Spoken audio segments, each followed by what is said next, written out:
Yes, guys, how you doing? Welcome back to the Spurs Talk Show. I hope you are all happy and healthy, doing the things that you love with those that you love to do them with. Please, guys, do me a favor. It's Friday night. It's still boiling. It's still too hot for me. Is it too hot for you? Let me know whereabouts in the world you're watching from. Smash the granny out of the like button like you always do. Do me a favor, guys, and smash the subscribe if you haven't already. Hit the notification bell and keep the comments flowing as we have things to discuss even. You know what? My mind's not even working today. I'm not drunk. I'm not in any way other than, in any other sort of state other than hot. And my brain isn't fully functioning just yet. I'm trying to get some motivation to be able to get my rat-ta-ta, tongue-twisting, tantalizing, tactile talking points out to you people. And hopefully we can achieve those ends. We got some stories about Cuti Romero to get through. We got an update from Levy on the INEOS deal. Not an update from Levy, but an update regarding Levy on the INEOS legal consequences. We got some Wonderkids, some Wunderkind to look at. We have all sorts of things to do. And we are 5 subscribers away, guys. Just 5 subscribers away from 33.1K. So any help that you can offer me in that regard is much appreciated. Much appreciated. I am going to be talking to you with the chats and the comments live right now, guys. We got so much to do. So that was all a bit of a kind of, I was distracted. I was trying to get some settings set up at the same time. So forgive me. Now I'm back in the game, sweating like a pig, by the way, sweating like a pig. I hope you are able to just to chill out, go and get yourself a beer. I got myself a little cheeky lemonade. Maybe it has a Friday night fancy inside of it. Maybe it doesn't. Maybe it does. Maybe it does. We got some transfer news, views, and clues. We got to talk about all things football as well, because what's happening out here affects us in here. And we got stories out about Luis Diaz. He might be going to Saudi Arabia. We know what is happening in Liverpool right now. They're just creating absolute carnage in the world of a rebuild. It's wild. Bournemouth.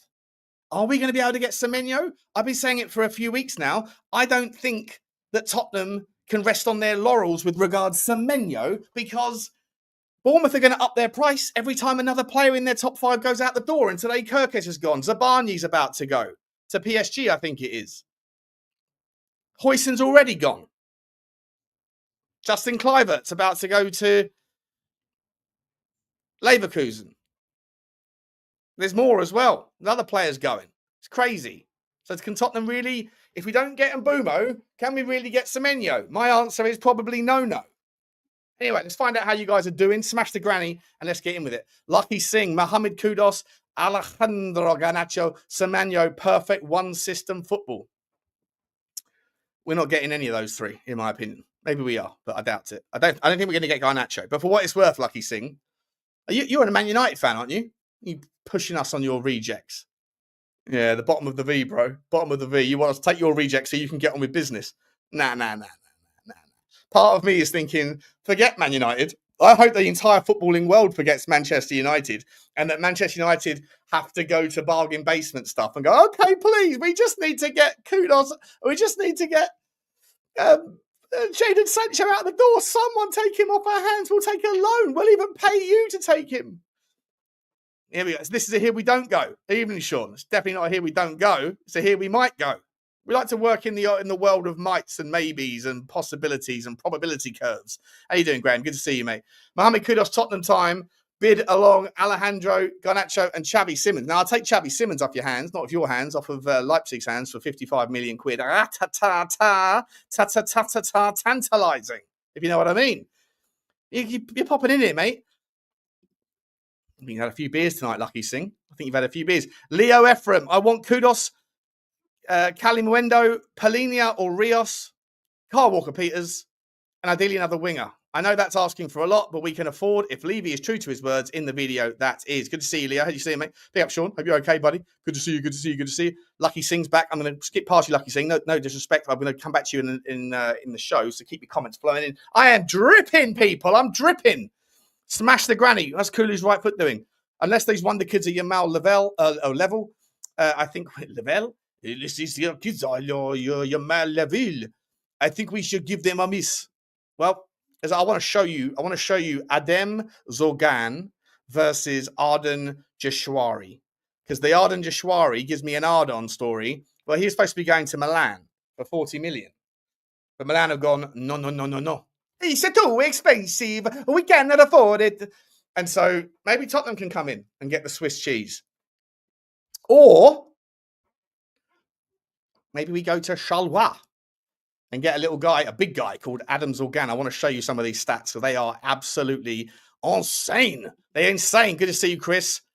Giannacho falls in the no dickheads camp. Evening, Sean. Evening, Tom. Morning. Evening, Mart. I'm melting, says Future Music. Same here. Big up, Scotty.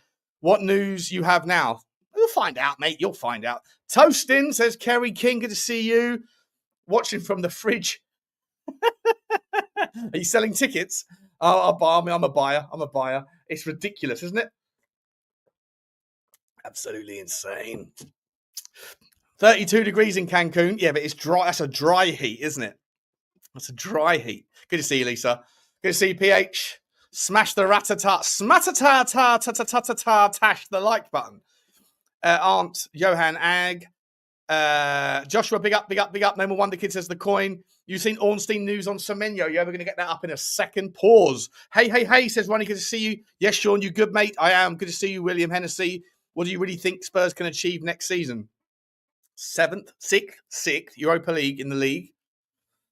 And last 16 of the Champions League. And Cup quarterfinals, semi-finals. Depends who you get, doesn't it? Good, Gregor. Good to see you, mate. Semenya deal going cold. Yeah. Well, it probably should do, really, because it's too much money. Still very warm in Kilkenny. If you're sweating, take your hat off. Look what happens when you take your hat off, though, after you've been sweating in it. It exposes the hose pipe that is my hair. When you push the hair that way, you expose another hole. It's like when you've got a hose pipe and you're like putting a little bit of tape around the potential leakage and it just shoots out faster out of another hole. We are what we are, people. We are what we are. Good evening, Adrian. Good to see you. Matt Barden. Good evening. Would any bad blood between ENIC and INEOS complicate a deal for Gassand and Nice if he's a genuine target? Didn't Ratcliffe have to walk away from Nice in terms of like a delineation of the ownership? Not that you can't pick up the phone. I think that Man United and Tottenham are becoming just because quietly major arguments about anything. Let's start with that story. I'm going to come back to the chat and say hello to everybody in a minute. But how you doing, Gary? 5 million more from this is the first story, right? So, well, how do I do this? Let's start where we just start. First thing is first, isn't it? First thing is first. Let's get the story up. Why is this so far back here? Here we go. David Ornstein. Have I got the screen up? I haven't even got the screen up. You absolute bozo, Butler. You're a bozo. Let's get it up, shall we? Present. Share screen. Spurs Express. Okay. Where are we? So, David Ornstein says that Spurs are Bournemouth have thought to value Antoine Semeno at £70 million. But the possibility of joining Tottenham appeals to Antoine Semeno. However, his steep asking price has deterred Spurs and other suitors from making a move at present. And this is one of the benefits, I guess, of starting the Football Inc. By the way, the link is in the title. If you haven't already, please get over and smash the granny out of that subscribe button as well. Being on Football Inc., you have to pay attention now more. I have to pay attention more than ever to things that are happening outside of Tottenham. And in so doing, part of the benefit of that, part of the byproduct benefits of that, is that you're kind of aware of what's happening at other clubs. Now, if it wasn't for the fact that that Manchester United, that Liverpool are probably going to take a look at. PSG are taking a look at Zabani. Liverpool have just confirmed Kirkez. Huijsen's already gone to Real Madrid. There's like 150 million quid worth of transfers just there.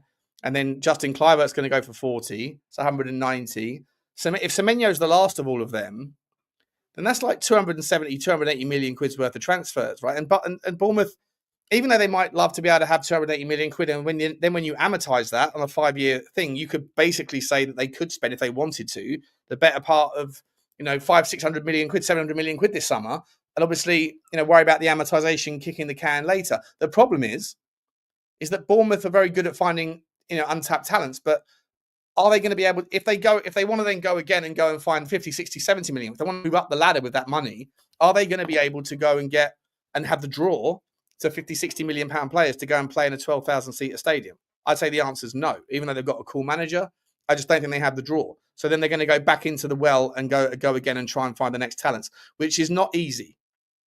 As much as it might be easier for some reason, they can go out and find these players with good scouting networks and good talent ID. It really isn't that easy to keep doing it. So I've always said to you guys that like Brighton, Brentford, the Bournemouth, these teams that are like have this conveyor belt of talent coming through data science, in a world where everyone's moving into data, in a world where there's no secrets in football anymore, if you continue to sell your best players, at some point you won't get through a certain kind of glass ceiling. Like there's a threshold to which you will max yourself out. And Brighton and Brentford, I think, will find it because they can't continue to go into the world like they used to be able to and find the next whoever. Now, maybe Brighton have found it with that geezer from that Consulos or whatever his name is, the guy from Olympiacos, the 18-year-old who's a worldie apparently. But I just think that eventually Bournemouth will sit there and go, it's all very well having 300 million quid in sales, but we need to go and replace these players or we're going to go down to the Championship next season. So are they really going to want to sell Semeno if he's the last of the 5? I'd say no. That's why they're asking for 70 million. But if they do sell Kluivert beforehand, if they do end up selling to PSG Zabani, then you end up going, well, don't need another set. I'd rather keep Semeno. Let's ask for 85, 90 million quid because the only way I'm going to be really willing to sell him is if it's for silly, obscene money. You could make the argument that 70 million is already obscene when you factor in the reality that Arsenal and Manchester United and everybody else seemingly have a free shot, a free reign, a free crack at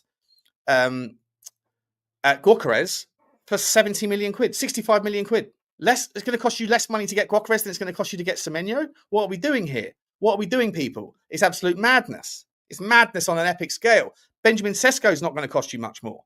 Xavi Simons, who's a 10, who can pivot across to the right and left if necessary, but is a main 10, he's going to cost you 55 million quid. And so for me, I've been saying this for a while, right, about Tottenham and Manchester United. Like the stakes couldn't be higher about that final. The winner has the chance to catch up and participate in the new world order of football that's emerging. The loser might get left behind. Turned out that Manchester United, well, the only thing that's blocking them from reaching their ambitions is the inability for them to move players on. And so when I see Lucky Singh at the start saying things like, Sean, check your email now. I'll check it in a minute. Thank you, buddy. Is it important? I'll check it in a second.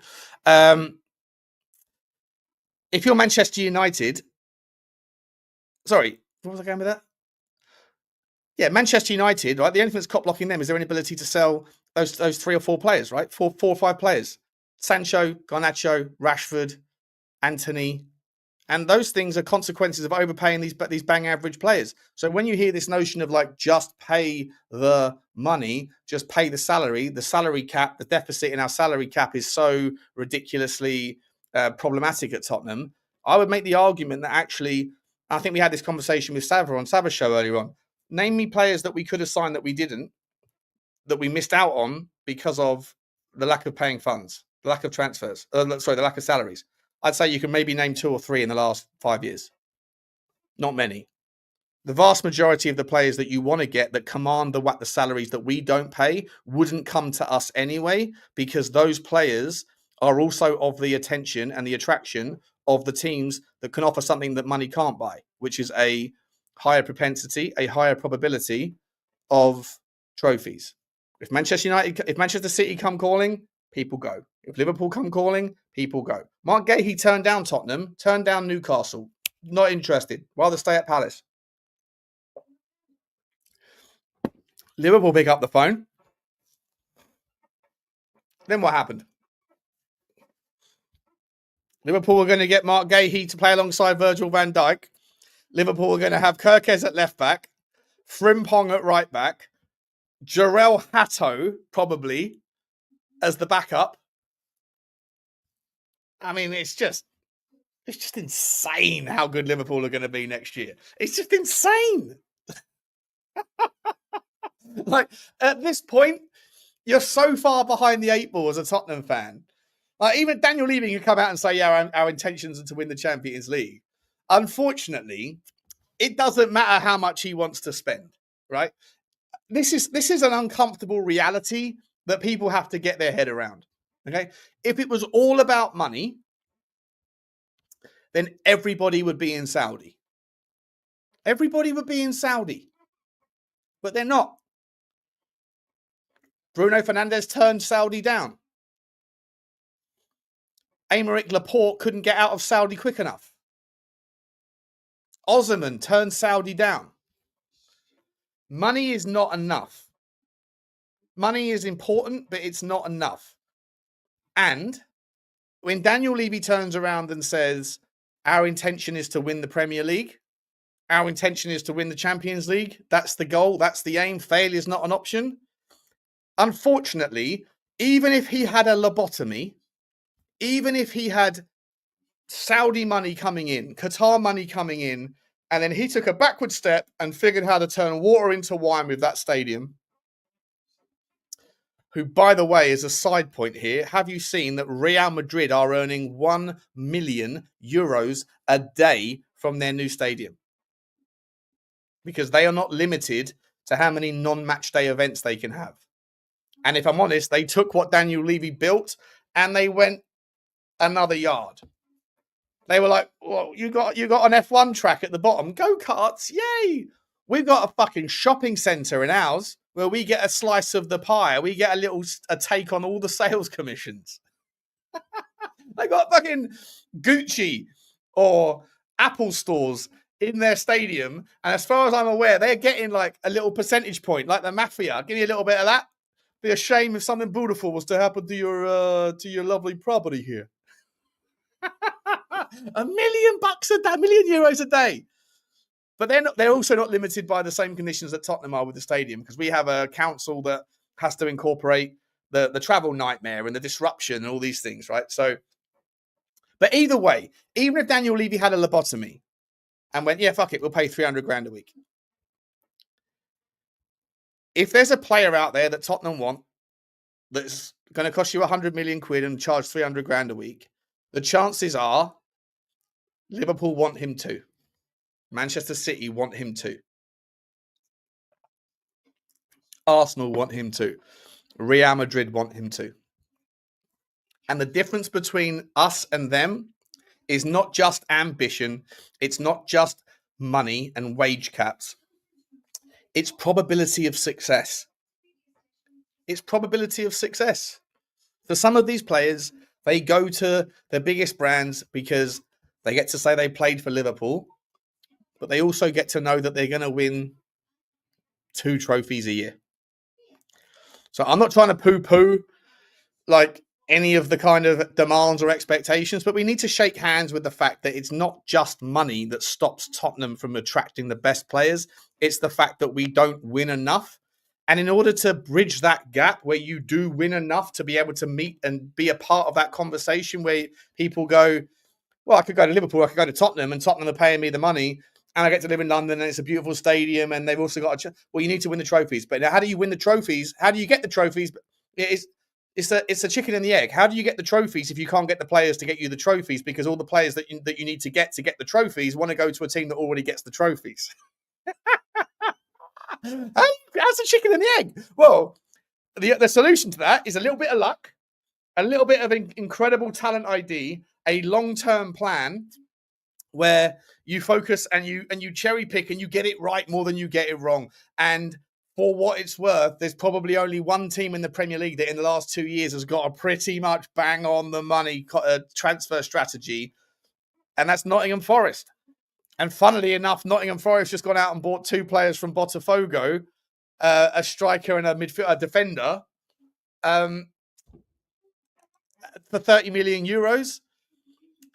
And both of those players have scored in the 2 goals in the 2 games so far in Botafogo's Club World Cup. One of them was the scorer to beat PSG, the team that we have to play in the Super Cup in about 5 weeks' time. So, like, my point here is first thing is first, right? And for Tottenham, I think people that are sitting there saying the reason why we don't like with Daniel Levy is the wage structure. Yeah, look, of course, let's throw more money at it, have some more ambition, like dare to dream, pick up the phone, see what happens, and you'll get some. You'll get some people that will go, okay, I'll come to Tottenham, and maybe we missed out on a couple of players over the last couple of years that would have come to Tottenham if it wasn't for the fact we didn't want to break our wage structure. But in reality, we haven't really missed out on anybody of note. Maybe one or two players, right, that would have come here that didn't.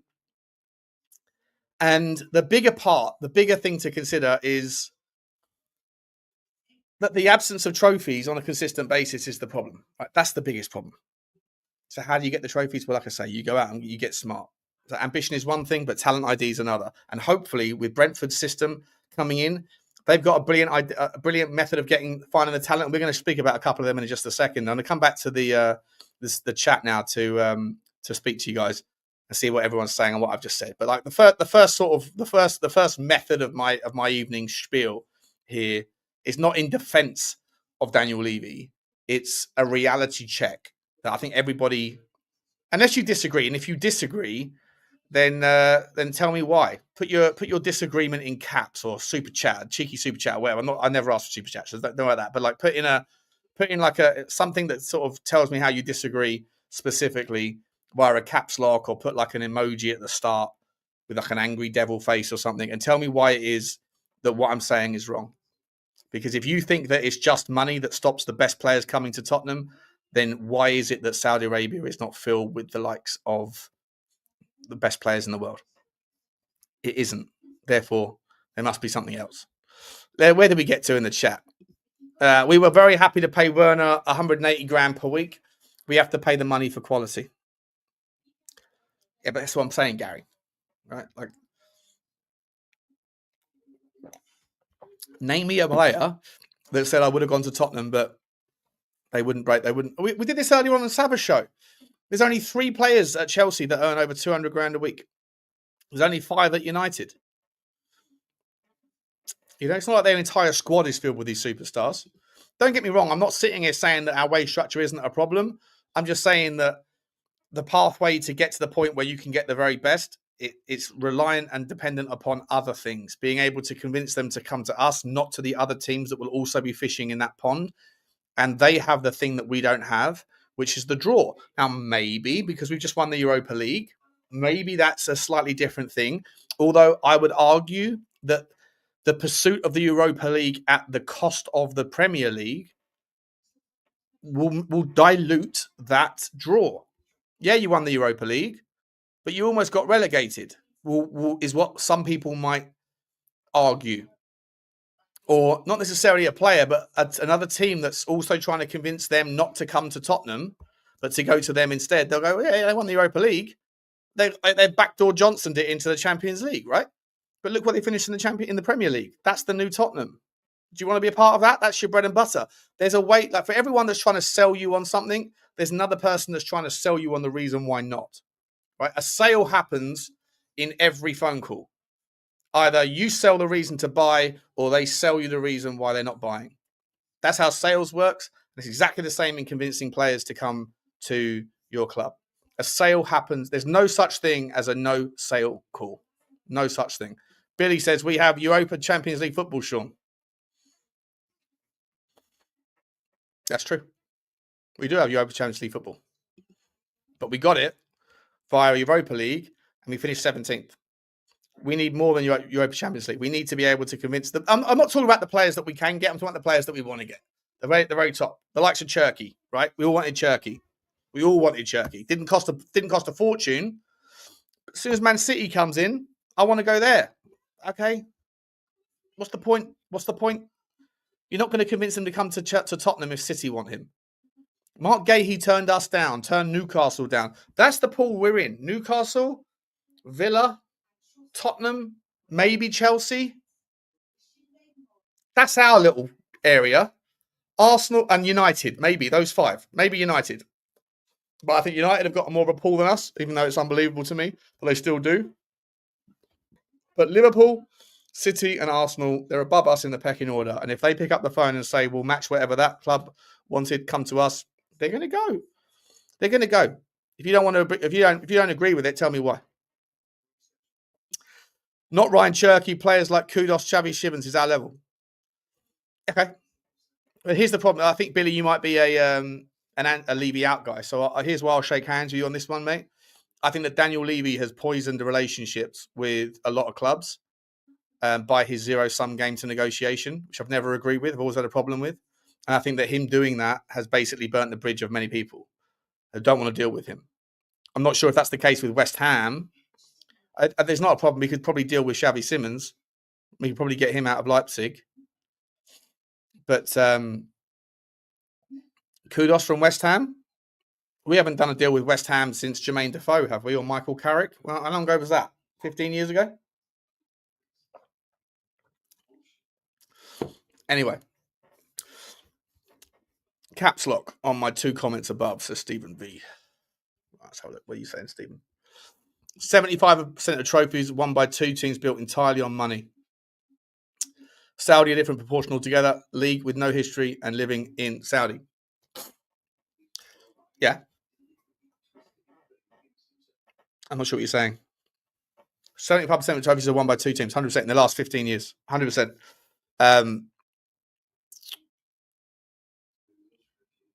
But the first group of players that Chelsea bought under Roman Abramovich, go back to Claudio Ranieri. Go and remember the players that he bought before Mourinho came in. When Abramovich took over, Ranieri was the manager, if I'm not mistaken. And Abramovich said, you can have who you want. And he went, anyone? And he went, yeah, anyone. He went, oh, okay. Let me see. I'm going to go for Jeremy from Middlesbrough. He didn't believe it, right? Because Chelsea were fucking nothing. They were a nothing team. And he goes, oh, yeah, go on then. If I have anybody, I'll take Jeremy from Middlesbrough. And he didn't win in the first year. He took a bunch of other players that were absolutely dog shit. And then Mourinho came in and we were like, yeah, no, I want this, and this. And he got creme de la creme. But that was back in the day. It was a different set of rules, different money. There was no rules around FFP or PSR. It was a different game back then. But like Chelsea still live to this day off of the brand that they built in those days. I'm going to get back to the stories in a second. What are we doing? There is levels to this game, says Lukey. Yes, there is, mate. Yes, there is. Come on if you want, Luke. Do you want to just I'll send you a link if you fancy it, mate. I don't know if you're at home. 1 second, guys. I've got some stories to bring to your attention as well. They're quite interesting. What am I doing here?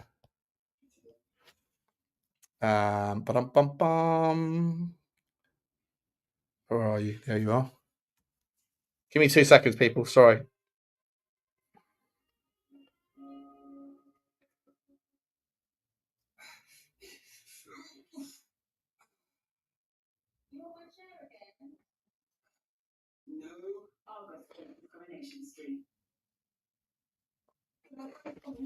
There you go, lad. If you want to come on. Anyway, let's pivot to a story, shall we? I'm not going to bore you with just my ramblings all day long. Exclusive: Tottenham to agree deal after an INEOS twist. Tottenham are likely to reach a settlement agreement with INEOS in their ongoing sponsorship dispute. Sources have told Football Insider. Football Insider, what are we doing here? I don't know how they have the reputation that they do. They pump it out. The petrochemicals company, which is spearheaded by Man United, first partner was the deal was later expanded in 2022. INEOS held talks to end the Tottenham sponsorship in February as Ratcliffe continues to pursue cost-cutting measures. The Mail reported on 16th of March the 2 parties had reached a payoff agreement to end the deal early, with Spurs set to be paid millions. However, court records show that Tottenham filed a commercial claim. Yeah, we know that. Sources have told Football Insider these kinds of disputes are common in business and the parties likely to reach a settlement agreement. That's what I said to you guys last week. I wonder if the sources are me. Jim Ratcliffe slammed after Man United. INEOS has provided a response to Tottenham's claim. You know what? There's absolutely nothing here. We have a contractual right to terminate our partnership's contract and in December 2024 exercise that right. In a separate dispute, it was announced. Swear to God, this story is nothing new in it. Nothing new. Forgive me, people. Let's get to the where I wanted to say to you. So, the story's out today, right? Let me get rid of this crap for a second. Go away. The story. Oh, he got a story here from Fabrizio Romano. He's provided a Brian Mbeumo update. Let's get that one back on the screen. What's going on here? I'm so hot tonight. All right. Where are we? Fabrizio Romano provides Brian Mbeumo update for Tottenham and Manchester United. Fabrizio Romano has shared what he's heard about Tottenham and United's pursuit of Mbeumo. Care about all this crap. This geezer, Barad Tirumale, he loves to drag out these answers. Just give me the shit. When asked about Tottenham's interest in the Cameroon international, Romano told Give Me Sports market man, there's for sure there is appreciation from Thomas Frank. And so it's quite obvious to discuss a target like Mbeumo for Tottenham because he's one of the names they discussed internally as soon as he signed. We know with these clubs like Brentford, Brighton is always... Oh, sorry. So it's obvious in football to see these kind of situations. But my understanding is that United remain at the moment in control of the situation, in conversation with Brentford, the club-to-club talking almost on a daily basis, trying to find a solution. We know with these clubs like Brentford, Brighton is always difficult to negotiate for their top players. So it's not easy to reach an agreement, but United are on that. They are talking to the club, always in contact with player agents and with an agreement with Brian Mbeumo because the player wants to go to United, yada, yada, yada. All right. So he's just saying the same shit as everyone else is saying. However, people, and by the way, guys, as it is your Friday night, if you want to really dial in with me, this sweaty version state of me on the screen, feel like I've just been for a run. Go get yourself a beer or a cider and let's key in. Let's get to know each other on a deep level. Let's get everyone press pause, right? I'm going to give everyone 10 minutes to go onto Uber Eats, go and order yourself a 4-pack of your beer, your cider, your vodka and tonics, whatever you like. Go and key in and we can chew over this stuff for the next couple of hours. And I want to see the progressive level of disorder happening through the comments. I want to see people getting funnier and funnier. I want to see more and more spelling mistakes. I want to see everyone getting a little bit rowdy because it's Friday night. It's 8:20 and we have got things to talk about. Sean Sweat, 100%, mate. I am fucking dripping. I feel sorry for dogs right now. Thanks, mate. Was trying to say I think money, including playing the wages, does get you to the top. It's all about money. City and Chelsea being the example. Sadly different, have to live there. Yeah, exactly. Imagine living there now. Imagine if... How hot is it? Let's have a look. Temperature in Riyadh in August. It's only a cheeky 44 degrees. Fuck that. There you go. Sean Brown's got himself a tin of Corona. Good boy, Shawnee. Beer on Uber is so expensive. I've done that so many times it hurts the next day. It's the beer that's hurting the next day, mate. Inches cider with ice here. Love it, guys. Love it. Get yourself a little bit of ratata. I got myself a little cheeky Thatcher's. It's time to key in. Let's see where this night goes, shall we? We could be doing this all night long. Should we just go for 5 hours? Should we do a charity stream where it's just me and you lot? And we'll just see where we go. How many black T-shirts have I got, Billy? I've got like 20 black T-shirts, mate. I've got 20 black T-shirts. I wear them on loop. I know people say to me, Sean, change your T-shirt. I do change my T-shirt. This is the second black T-shirt that I've worn today because I'm sweating. But yeah, I'm a big guy, mate. So I don't want to expose my curves to you lot on my morning walks with Bugsy, because that's not fun for anybody. So yeah, black is, they say black is slimming, right? But then the camera adds £10 or whatever, you know. That's why I've got 4 cameras on me. On the buds, says Chris. I love it. I don't even have to ask. You guys are already on it. He's on the Ouzo. Daniel's on the Ouzo on water. Fuck. Isn't Ouzo like Sambuca? Isn't Ouzo like, is that Greek Sambuca? Jesus Christ. Get the nitro surge on charge. I love it. Maybe we'll go and do a conspiracy show after this on Sean Butler TV. Ratatata. Let's talk about owls. Oh, look, we got a bit of company for us. We got a little bit of company. Hello, Jack. You got Jackie boys. Luke, his name is. I call him Jack Grealish. Here he is. How you doing, Jack? You okay, mate? Not bad, mate. Not bad, mate. How are you? Good, buddy. You got a beer? Oh, I've just finished off a Guinness, but I might go for another one in a minute. Go and get one now. Go and get one now. You got one in the fridge, yeah? Yeah, of course. Okay, you go and get one, and I'll bring you back in a second. Okay? All right. Good man. Good man. We are getting on it tonight, guys. In fact, I was thinking about this. Right? I was going to ask you this, guys. Should we do a stream? Right? I'll put a stream like on a Sunday afternoon or a Friday night in like a couple of weeks, and I'll call it like beers and bants or whatever. And everybody that wants to participate, you lot in the comment section, me, whoever wants to come on, I'll get like a panel of 8 people, 5 people, whatever, and everybody has to bring booze to the show.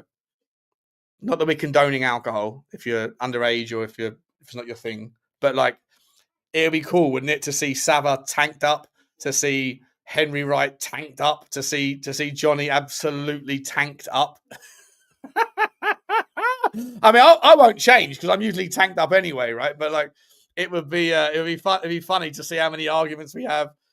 You think I'm a functioning one, mate? Functioning? Nah, I probably am, to be honest. But who cares? It is what it is. It hasn't stopped me. It's never stopped me in my life. Cheeky little smoke. Another good show, buddy. Keep it up. Cheers, Phil. We're gonna keep going, mate. We're gonna keep going. A bottle of water. Yeah, Pissy Friday. Yeah, we'll call it. We'll call it Pissy Friday. San Miguel for Robin. I love the fact that I asked you guys. I love the fact that when Sean's tanked up, he's on smoke. What does that mean? I don't smoke. I don't do drugs anymore. Not for a long time. But I was never into smoke, if that's what you're saying. But I love the fact that I asked you guys go and get a beer, and then all I get is drop comments like everyone's on it. Everyone's already drinking. Bobby wasn't drinking. He's going to get some tinnies. We're going in, people. We are going in. Frank the Tank. Remember that? What was that program? Was that film with that geezer? Fucking hell, I can't remember his name. Was it called? When someone let me know. What am I talking about? Oh, he's back. He's giving me the wave as well. There he is. How you doing, mate? I was opening a window for roasting. Oh, fair enough. I thought you would let me know. I'm here, Sean. I'm here. Good to see you. Nice punter, Gins. It's not as good. Cheers. It's not as good in the can, but it will do. Cheers, mate. Hit the glass. There you go. Good boy. Old school, Will Ferrell. That's it. Well done, Standing Kush. Yeah, old school. Frank the Tank. It's so cold. Mate, what are we saying here, mate? Stories of the day. Tottenham are interested in some kiddies. Some basically, we're looking around. I did a show on it earlier on. Leone from. Did you see the video this morning? Did you see it at all? Yeah. Check it out. Yeah. Mm-hmm. But before we get to them, mate, I want to get this take on this guy's take on you. This guy's take from you. Believe it or not, I sound like I'm drunk. I'm really not. This is my first drink. Are you sure? Are you sure? First thing on this show. I had a strategy on a different show. Well, that's a different show. I don't even care. What are we doing here? So I want to show you this, right? So let me share the screen. So this geezer, right? Adam Zorgane is 25 years old. 25 years old. But I need you to be. I'm not sure if I can do it in a way where I can show both at the same time. Let me see if I can. How do I do this? Okay, can I do this way? Yeah. Right. I'm not sharing the screen this way anymore. Stop sharing and then share it again. So I need it to be shared in a way that you can see the entire screen. Okay, perfect. Right. Oh, I can't do the entire screen. Can I do the application window? Can't do that either. For fuck's sake. Okay, I can't do it that way. So this is Adam Jashari, mate, right? Adam Jashari is it? Oh, wait. Are they both on the screen now? No, they're not. Here we go. This is Adam Jashari. Okay, this is a midfielder. Look at this. This is the geezer that we spoke about a little while ago. This is the one that Johnny texted me about because his mate said, "Oh, have you seen this guy Adam Jashari? He's a midfielder who plays for Bruges." Okay, and we spoke about him. We looked under the Y Scout tool. He's incredible, absolutely insane. Right? Savage checked him out as well. He said that you said about him, and he said he checked him out. He said he thinks he'll be a brilliant signing. Brilliant signing, right? He's 20. He's 20. How old is he? He is 22 years. 20. He's about to turn 23. So he's not a baby, but he's a good player. Passing range, ta. What I want you guys to look at here in the chat. So 56 passes completed in the game, 90th percentile. Pass completion, 86%, 81st percentile.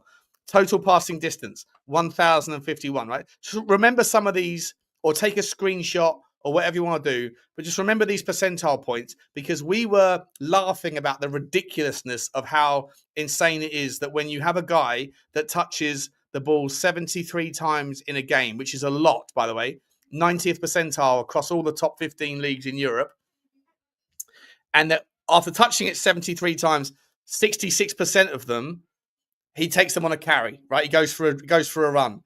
And sometimes he runs sideways, but half the time that he's running sideways, he actually turns it into a progressive carry, right? 99th percentile. But remember these stats, right? 352 yards, 150, because that's major, it's massive, it's a lot. This guy is better for me as a passer than he is as a possession guy, but his numbers are insane. And I was like, okay, so he's playing for Bruges. Why don't we go and get him? Turns out he was going to go to Milan.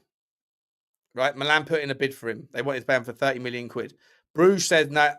We want 40 million. Today, Milan have said, not interested. Okay, so we go, well, why don't we go and get Arden Jashari? Fair enough. Look at this geezer. Also plays in Belgium. Plays for a club called Charleroi. Adem Zorgane. He's an Algerian guy.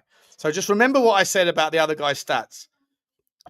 This geezer is 99th percentile for fucking everything. Passes completed, 73 passes versus the other guy had 56 passes. 73 passes per game. Passes attempted, 90. The other guy had 64 passes, 99th percentile. Total passing distance, 1,400 meters in a fucking game. Number one across all the leagues in Europe. Progressive passing distance, 545 yards, Lukey. The other guy, I'm going to keep flopping between the two so you can see, okay? This is the other guy. Progressive passing, 315. This guy is 545. But a lot of it looked like, to me, it depends on who you partner him with. What do you mean? You want to have, obviously, you want to have a defensive-minded player next to them. If they're progressing the ball and they're running with the ball, then obviously you need someone that's not going to do that next to them. So it depends. Again, I think we said it on the other show in terms of it's all you pair them with. We need to get pairings all over the pitch, and it's pairing them up right. Key passes, right? Passes lead to a shot, 2.61 per game. Other guy, and by the way, the other guy I would love to see come to Tottenham, by the way. He was going to go to Milan for 40 million quid. Only 1.58 key passes. Passes into the final third, 7.29. Sounds insane, right? Sounds insane. This guy passes into the final third 10 times a game. How much is he not in the top? How much is he not in the top 5%? He looks like he's in the top 5% for at least in every category, but virtually every single line. Every single line, this guy, 12.77 progressive passes. It gets worse, though. It gets more hilarious as you go down, right? Look at this. So if you get to the possession stats, and I'm going to get the other one up so I can compare it on a like for like here. Okay, so which I'm sharing. This is Adem Zorgane. This guy has 100 touches a game. We only, I think, what was the part? The passing stats were, how many passes does he do a game? So he does 73 passes per 90 in the entire Europa League final. Luke, we only passed the ball 112 times, mate. No. Between the whole team, he does that like just by himself. It's wild. I mean, Absolutely from a wild. stats point of view, that he does look ridiculous. I don't know why we don't To go be- and get him. He's only going to cost you 15 million quid. He's 25 years old. He's a big unit, by the way. He's a big unit. But if we're looking at Ardon Jashari and thinking, well, he's done it, right? And that Milan were going to pay 40 million quid. Sorry, I think Adem Zorgane is a player that Tottenham absolutely need to get. I could go on and bore everyone, but I'm not going to because tonight's not necessarily about stats, mate. Tonight's about how you doing, Lukey? How you doing, mate? All good, mate. All good. I just need some signings now. I know it's not been that long, but it feels like it's been decades since we last made a signing. We just need something to believe that we are going to become champions of something again. What's that going to take for you, mate? I just want a signing that makes a difference. An Eze and Mbeumo. So I don't know whether you see it at Semeno, 70 million. They reckon is the number. I've just done a poll on X. Not many. There isn't obviously loads of that people that have voted, but the majority are saying they don't think he's worth that, and they wouldn't want to pay 70. So should we put a poll out right now? Yeah, can do. I done evaluation wise, it was like within 15 million. So it was 40, 60, 75, 45, 60, 75. What's the most you'd be happy to pay? And then I put another one, just obviously the last option was not at all. Like, I'm not interested in the player. And then it seems that people don't want to be spending 75 million on him, which I agree with. Is Semeno worth 70 million plus? Let's find out what everyone's saying. Get your votes in, but there's 650 people here. Whilst you're getting your votes in, make sure you also get your likes in, and make sure you also get your beers in. Make sure you also get your subscribes in, and make sure you get over to Spotlight on Spurs. What's your subscriber count now, mate? We got you over 1,000, didn't we, the other day? What are we doing now? Yeah, 1,060, I think we're at now. Right, I'm going to see if we're going to wrap that up right now. Let's see if we can just get you going a little bit. All right, guys, how juicy are you going to be today? I want to see everyone getting a little bit lively. Now, Spotlight on Spurs. Where's the link? All right, I want you guys to be disgustingly generous tonight to Lukey, okay? To Jack Grealish. There's the link. I just hope I don't go into another show without in my name. Oh, you will. You will. The amount of times I've changed my name and forgotten to change it back. Guys, be disgustingly generous to Spotlight on Spurs, to Lukey Boy, to Jack Sparrow, Jack from what's the program called? What's that film called? Pirates of the Caribbean. What can everyone please go in hard on Jack tonight? Right, on Luke tonight. I want everyone to come up with the looky like, because he's a doppelganger for about 1,000 different things, right? So I need to know. What is he? Is he Timu Jack Grealish? What is he? What are we doing here? But there is there you go. You've already got a sub there. Nice one. Well done, Chris. Jack Grosh. Very good. What are you saying, Sean? Finally able to make a live stream. Levy out as always, and Frank out unless he wins the Super Cup. Also, Romero is the best centre back at the club. Oh, that's what we got to. By the way, get over your fucking your Ange thing, your donut. LV3. I love you, mate, but get over your Ange thing. Everyone's got to move on from Ange. Even Simi from fucking We Are Tottenham TV, he can't get over it. It's like a jilted ex. Like, what are we doing here? Bolted. The horse has bolted. Don't worry about it. It's done with now. Bring in the next horse. Bring on the next horse. Jack does look like a Timu Orlando Bloom. Mate, yous are all being way too generous here. Orlando Bloom, are you joking me? 100%. I mean, I'll take it. I'll take it all day long. I'm trying to take it, yeah. 100%. Orlando Gloom, maybe. Spurs King, I'm not happy with. I'm not happy with that. What Spurs King said? Jamie O'Hara. Oh, AliExpress Jamie O'Hara. Nice. Right, let's get up this story about Alassata. I put it in the title. Why did I put it in the title? Here we go. Fabrizio Romano. No, I've done that one. Hang on. I've done the Adem Zorgane. I've done Ardon. Just give me an Ardon. I've got the Chelsea game going on. Flamengo are beating Chelsea 2-1. Ratatata. Love to see it. The Brazilians are doing really fucking well, by the way. Really fucking well. Here we go. Here's the story. Here is the story, guys. It's from Fabrizio Romano. And we are... what am I doing here? Chelsea have had a sending off as well. Have they? Jackson, horror tackle, apparently. I like Nico Jackson. He's a good player. Right. What are we saying here? Argentina's star Romero has been described as world-class by teammate Van der Ven. Yada, yada. Here we go. Look, this is from Romano. Atletico love the player. They would love to bring Cuti Romero one day to the club. Also, Simeone is a big fan. But my understanding is that with Tottenham in the Champions League, Tottenham with a new project now with Thomas Frank, I don't see Tottenham losing a leader like Cuti Romero this summer. It's going to be very difficult to get the player in the transfer window. Daniel Levy wants to keep the player at the club from what I'm hearing. Also, Thomas Frank sees Romero as a crucial part of this squad from a technical point of view, but also for leadership. So I think Atletico want to try. They always wanted to try, not only this year, but also in the past. But at the moment, I think it's going to be quite complicated, especially with Tottenham being in the Champions League. If they lost the final in Bilbao, maybe it was going to be a different story. But now they're being in the Champions League, I think it's going to be very tough. And what are we saying here, mate? Are you a Romero sycophant? Do you like a little bit of Christian Romero? Or do you think he can shut his mouth or get someone to pony up the money and tell him to walk away? I think there's advantages on both sides. If the offer's 40 million, then I can't see us entertaining it. But it depends on where his head's at. Similar to some of the players that we're trying to sign. If he's adamant he wants to go, then as long as we've got someone we can bring in, then you don't want that sort of player at your club. Frank's already come out and said that he don't entertain that sort of stuff.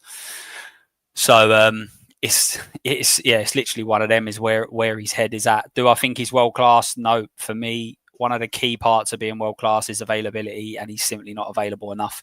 On his day, he's absolutely incredible, but he doesn't have his day enough. And then I keep going back to the fact that you're also partnering him with a player who's never fit. So you've got a centre-back pair in that between them that never fit. It's not ideal at all. So, but it depends on where his head's at. Because if he stays, then he can be very good. People have forgot he was Europa League Player of the Season. He was obviously instrumental in a lot of the good defensive displays we had, but he's just not available enough for me to be considered at that elite level. Yeah. But would you take who if he was to go for 70 million? Who would you go for instead? Well, is it Diamandi? Do you like him from Sporting? I'd be surprised if we would allow Crystal Palace to take him. If we get anywhere near the offer that we should get for him, I'd be very surprised if Diamandi isn't one that we go for. So, what about this guy? What the fuck was his name? Hang on a second. There's this guy Leone. Let me get this guy up. Have you seen know much about this guy Leone? Who? What's his name? I don't think so. Leone from Parma, wasn't it? Giovanni Leone. Here we go. 18 years old. Milan overtake Inter and Tottenham. Just looking at the latest things. Tottenham prepared £25 million bid for transfer of Italian Wonderkid. Here's the geezer. Here's the guy.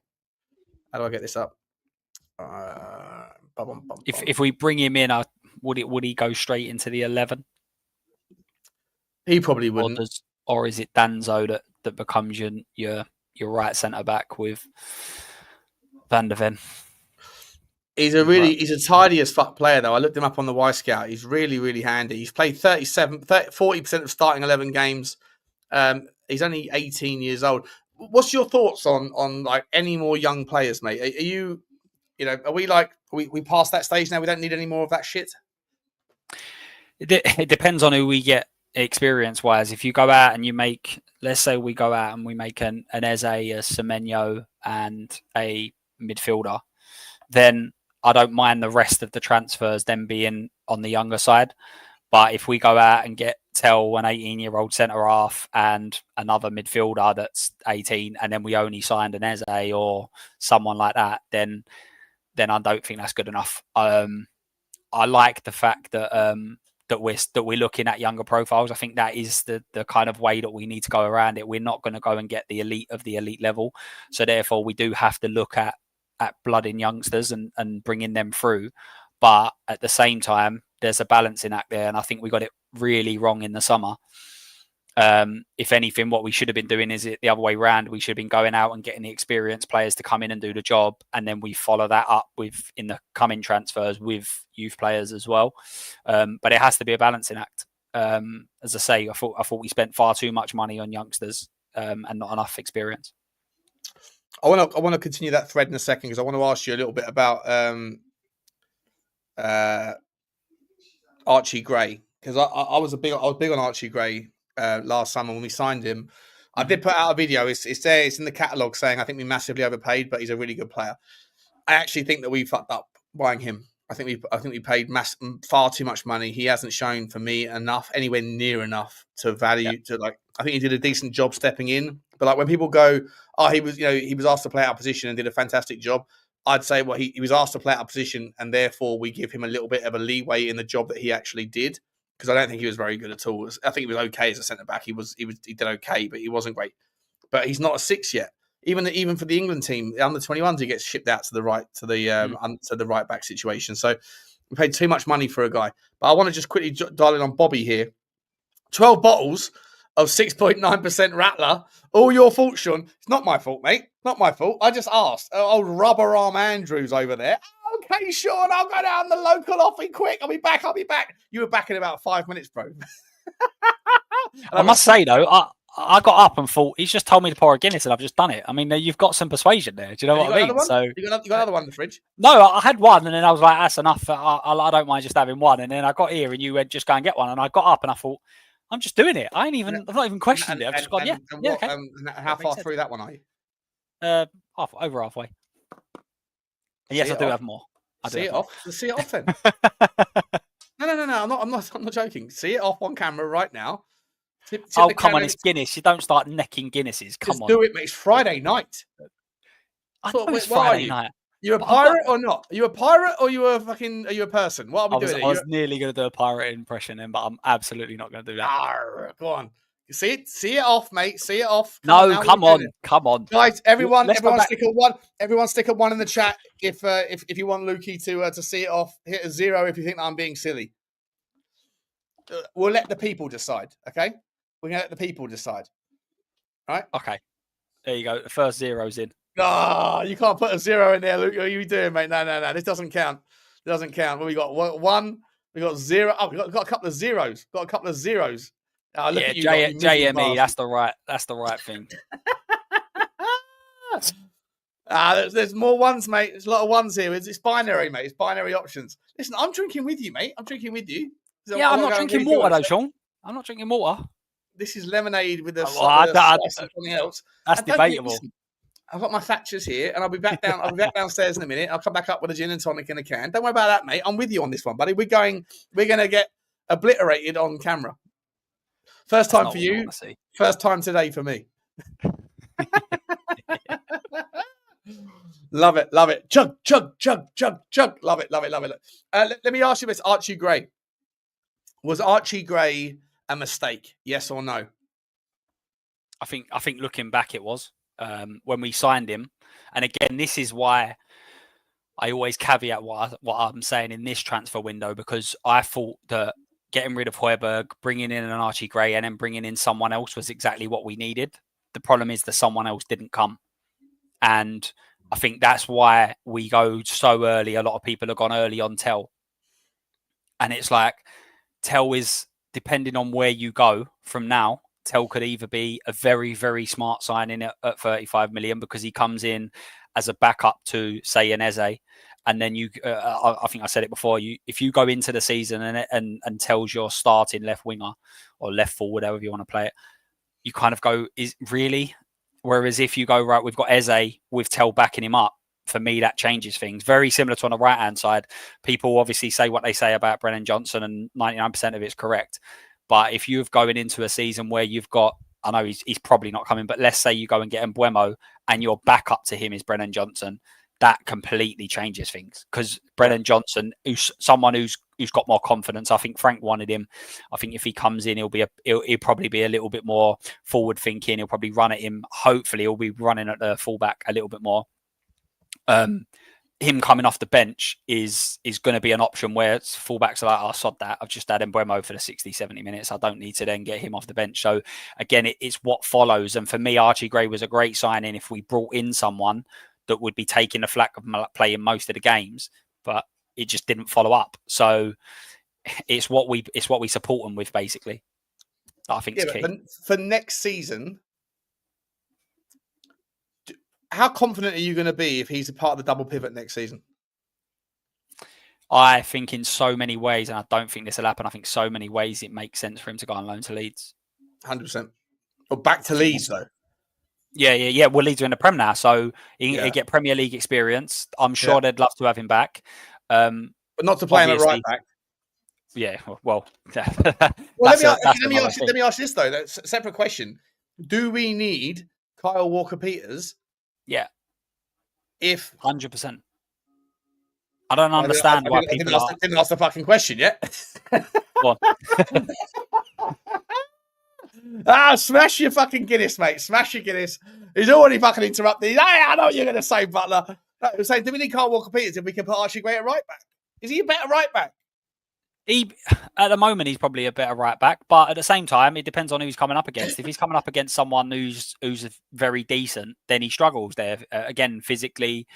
But I just think Kyle Walker-Peters, it just unfortunately makes so much sense at this moment in time, because otherwise we currently have the situation currently is I don't think that Gray's a right back.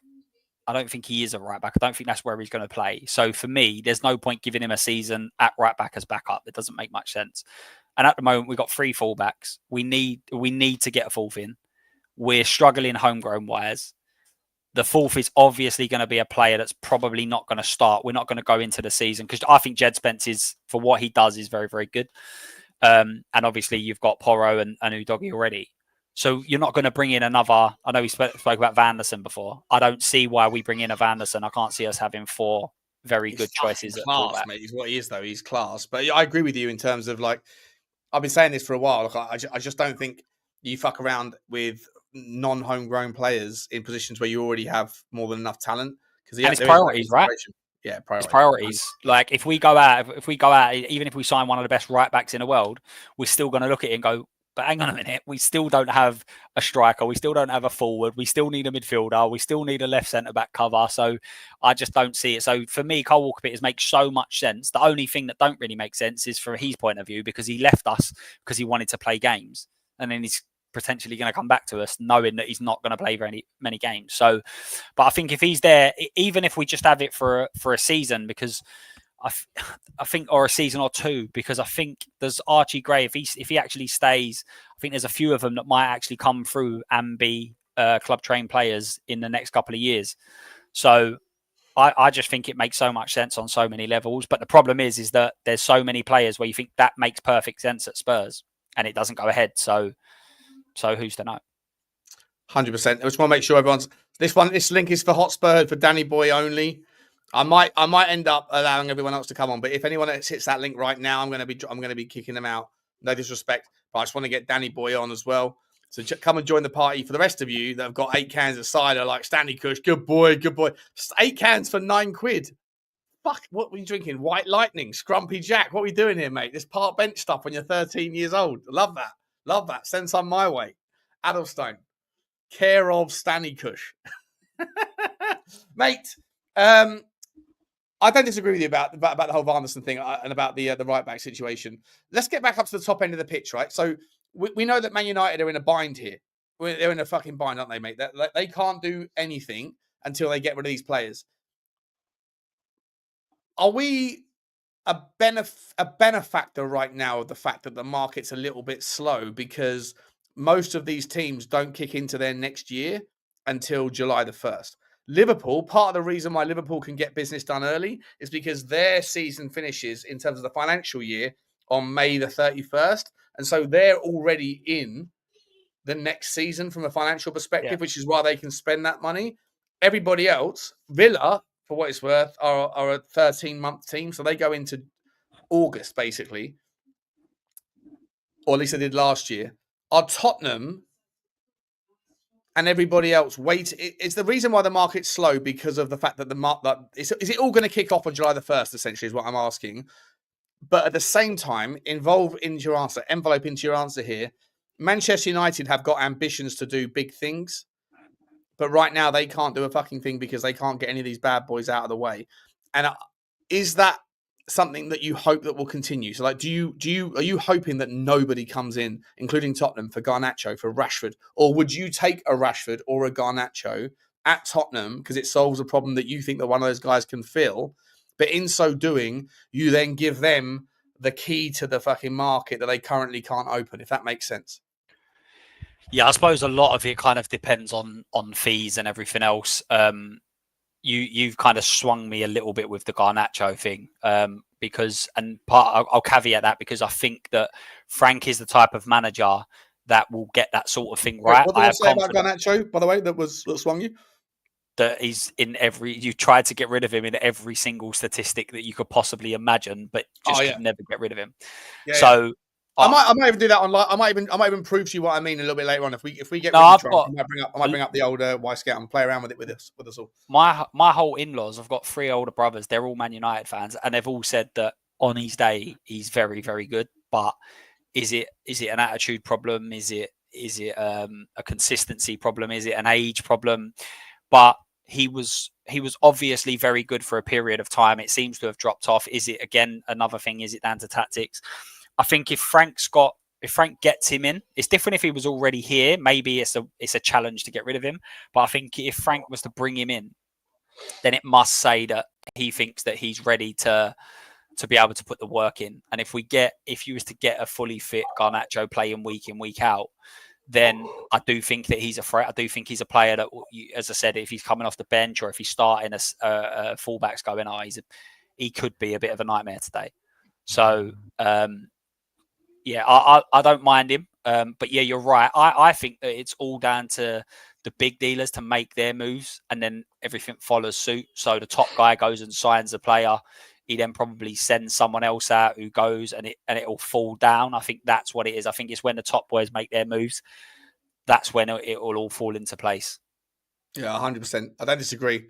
I just don't want to see Tottenham make a decision that's like a 50-50 with the fan base around like a Rashford or whatever or Garnacho that might help us out, but in so doing also allows someone else like a bigger dog into the fight. Who we buy Garnacho and then Man United go and get Mbeumo or something. Yeah, go and get Mbeumo, go and get fucking Gyökeres, go and get whoever the fuck they're looking at next. You know, because you got to shake hands with reality that we're not part of that fish, that pond, but. At the same time, I don't want them to have access to it either. Danny Boy, good to see you, mate. I'll be entirely honest, mate. I'm not sure whether to look at you or to read you. You've got more words on your fucking body right now than I've ever seen. But how are you, boss man? You okay? Yeah, I'm all right. Good to see I you, had my mate. medication for the night, so a little bit stoned. But there you go. It's prescribed to me, so I'm allowed to do it. You're absolutely allowed to do it, mate. Good to see you, buddy. Is that a boss t-shirt? I think it might be. Mate, we're talking about what were we talking about? We were talking about Garnacho, United, Rashford, all these players, right? Like we're linked with a few of them. But if anyone goes and gives them the money, then all of a sudden, all they need to sell is one of these bad boys, and then they just opens the floodgates for them to do what they want. Right now, they're cop-blocked by their own financial stupidness or stupidity. What are we saying, mate? What are you thinking? You said it earlier on Sabbath Show, and I hadn't looked on it from like that. And you're right on what you're saying. I mean, do I want Rashford at the car? I can't stand him as a player. He's one. I really don't like him at all. But on his 6 months, he's a very good player. But you're right on what you say. If we go and take one of them players off them, that ain't working for them. That totally opens the door for them to basically pretty much start doing what they want to do. And whether or not, this is why I say the Europa Cup was irrelevant to Man U, basically. It would have just been another little thing on the shining mantelpiece that they've got. Even though they didn't get in the Champions League and didn't win the Europa Cup, whatever, they're still going to spend the money. They're still going to pay the wages. They've still got the attraction to the players that we haven't. And we're in the Champions League, for God's sake. If we go and do what you're saying, it opens the door for them, basically. And then they could start on getting new players in, getting other players out, making space for other players and that. So why go and help them with a throwback like Rashford, who I think would just be more trouble than he's worth. He does have that side to him, though. Like I think Saba was saying it earlier, right? Or one of us was saying it. I forget. It certainly wasn't me. It was a good point that Rashford does have an element to him where Unai Emery didn't have a problem getting good value out of him. Is he someone that if you have Matisse Tel behind him, like you know what, I'm trying to like screw fucking 15 light bulbs into the same socket here. How do you give Matisse Tel enough time to develop now that we've got him, but at the same time you don't want him to be the kind of the main cheese, if you like?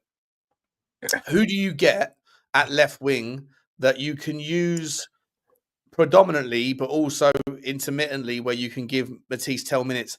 Is it better to get a guy that might be a risk, that might be like a Rashford or a Garnacho or whoever? Maybe not Garnacho, but maybe like a Rashford, where when he's on, you give him the minutes, but as soon as he doesn't, as soon as he's playing up a little bit and he's not quite at it, then you give Matisse Tel the minutes to kind of to fight it out. Is there a concern if you go out and get like an Eze who's going to play 90 minutes most weeks? Then is that going to piss Matisse Tel off? How do you squeeze in? How do you figure that sort of conundrum out? That's basically what I'm asking, mate. Well, that's going to be the manager's job, isn't it? I think the manager we've gone and got, I think he's the ideal manager for the situation we're in. Levy ain't changing anytime soon. I think Frank is a manager who's got a lot more as a coach sort of thing. And the point I'm getting to with Tel on it is he's been brought in to basically nurture on the younger players and improve the players we've got more than anything. And he's definitely got the quality to do that, in my opinion. And I think he can handle better what Levy gives him and play with the cards he's got better than Ange could. Do I rate Tel as a player? No, I don't. But I think Frank has got a lot more chance of getting anything out of him than Ange did. I mean, look at Ange, he regressed every player, for God's sake. Yeah. So what do you do with him? Do you play him a certain amount of time? Where do you play him? Honestly, I'm not sure. Are we already looking at him already as being Son's replacement? Because I think Son's on the one out of the way. He's got to go. Sonny has to go, isn't he? I agree. And are they already looking at Tel to be Son's replacement? I hope not.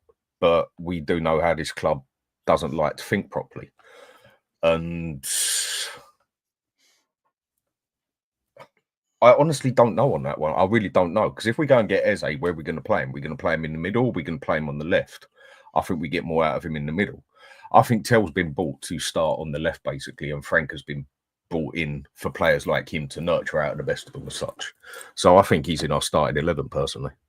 Do you think... I don't see us getting another wide player. How many wide players we got? And out of all of them we've got, only none of our up front wide players are even wingers. The closest we've got to a winger is our wing back because he's the only one who can cross the bloody ball.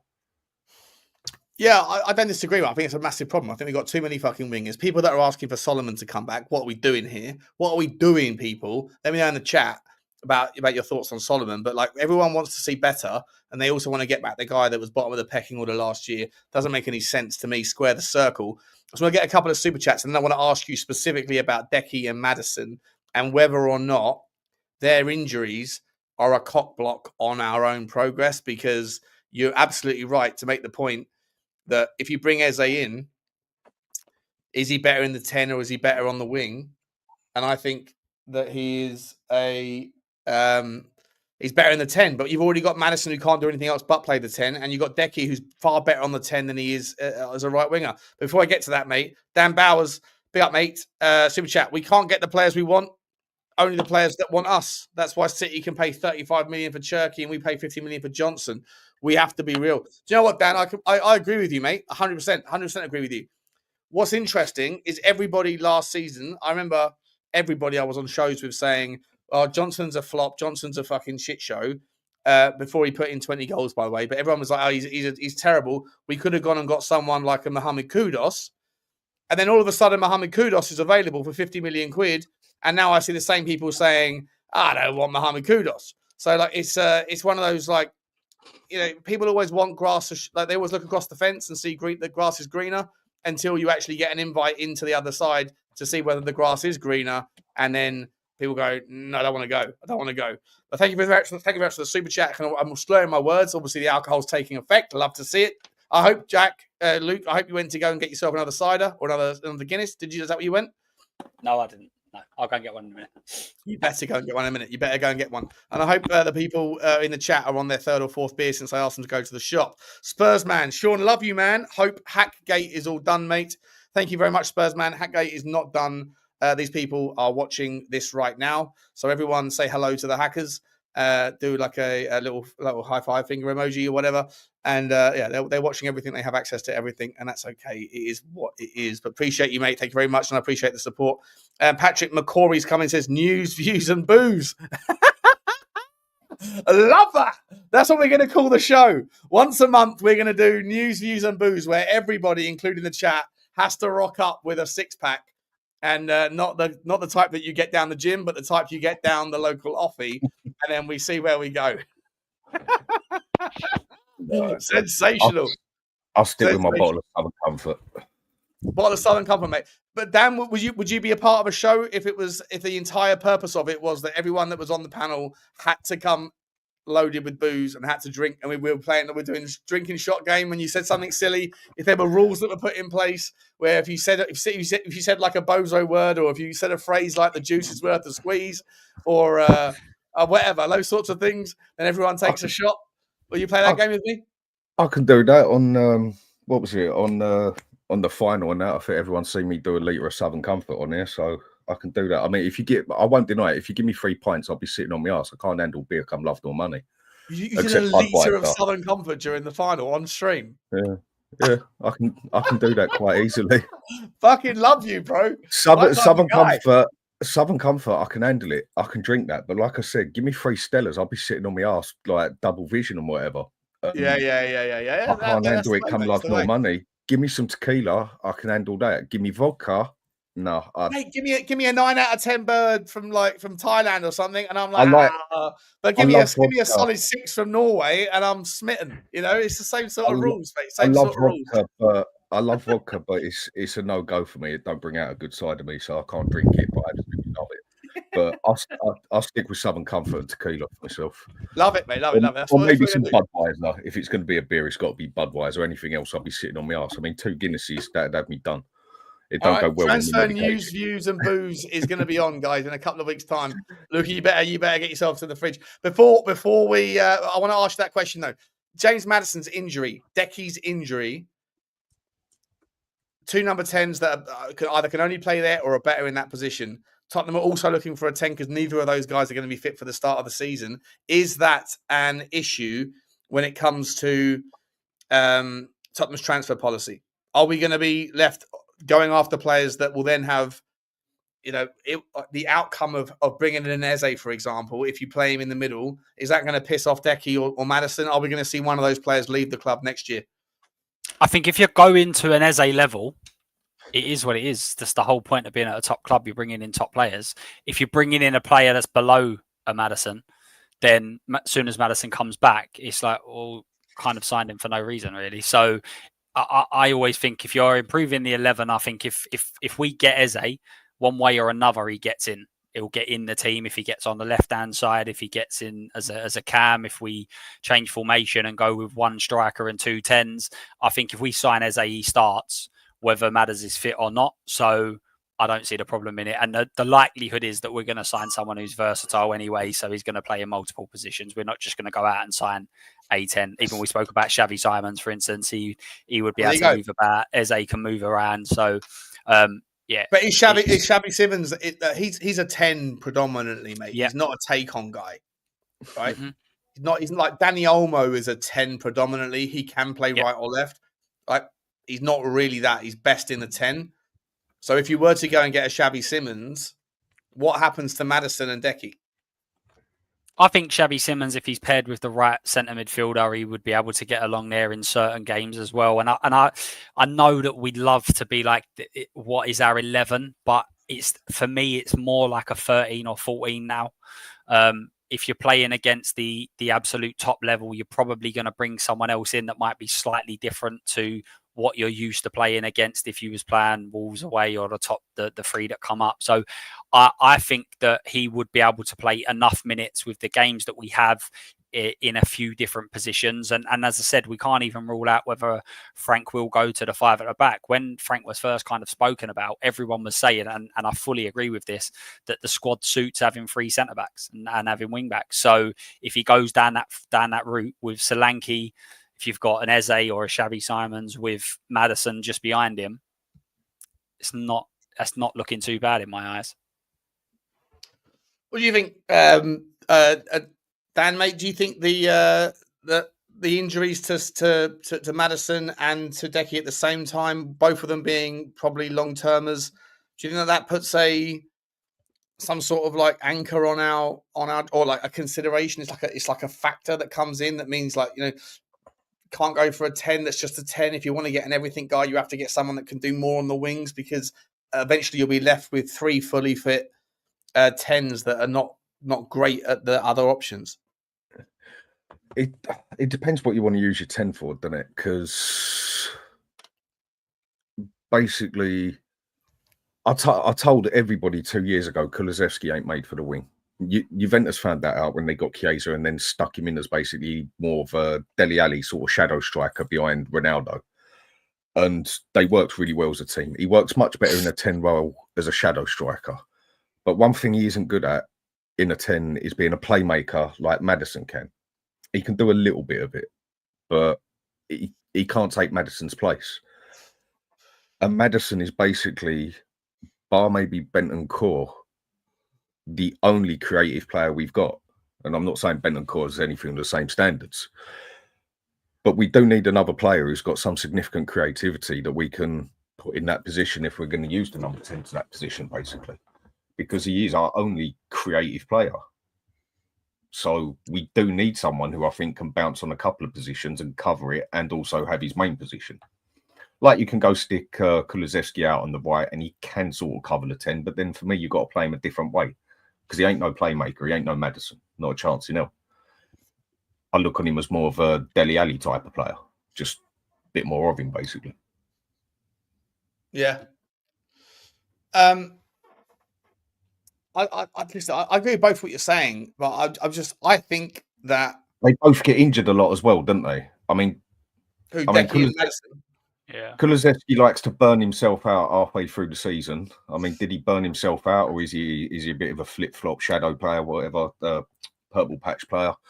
I think he burnt himself out basically through that season. He done himself no favours through putting all that effort he did in the first half of the season. It totally showed in the second half.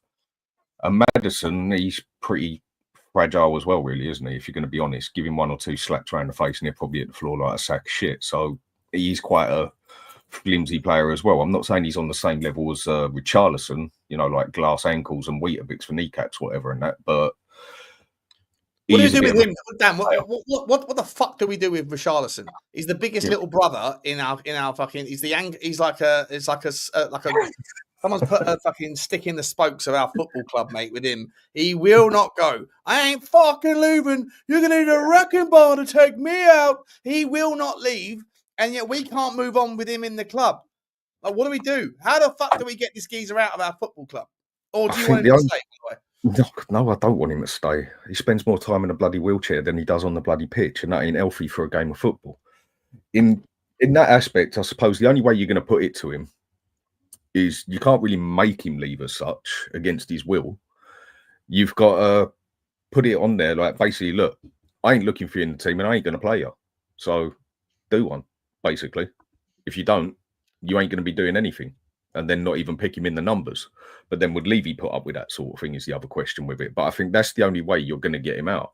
I mean, like, we check what else you're going to do, write his contract off for him when we could maybe still get 5 or 10 million from Saudi Arabia for him. So I think the only option you've got with him is to just be blunt and blatant and say, look, you're shit or you're injured too much. I've got no intention of playing you. You're not even going to be sitting on my subs bench. I'm not even going to number you. So basically just sit there and do the training for the next 2 years, whatever his contract is, or do yourself a favour and do one, basically. What else can you say to him? Is he going to stay? Is he going to? What are you thinking, Jack? I keep calling you Jack. Luke, is he going to be a because the other factor is, right, he does bang in the goals when the club, when the team sort of pivots the strategy towards his skill set, i.e., bang the cross the balls in for days and let him be a menace in the box. But like if that's the case, then you are literally you're pivoting the system of the football club to suit one player who really isn't that good, in my opinion. And it's one thing to build your team around like a Luka Modric or a Harry Kane or whatever, but to build a team strategy around a striker because he's no good at everything else, he's only good at one thing, I think it's madness. But I feel like that's what we did at the times last season.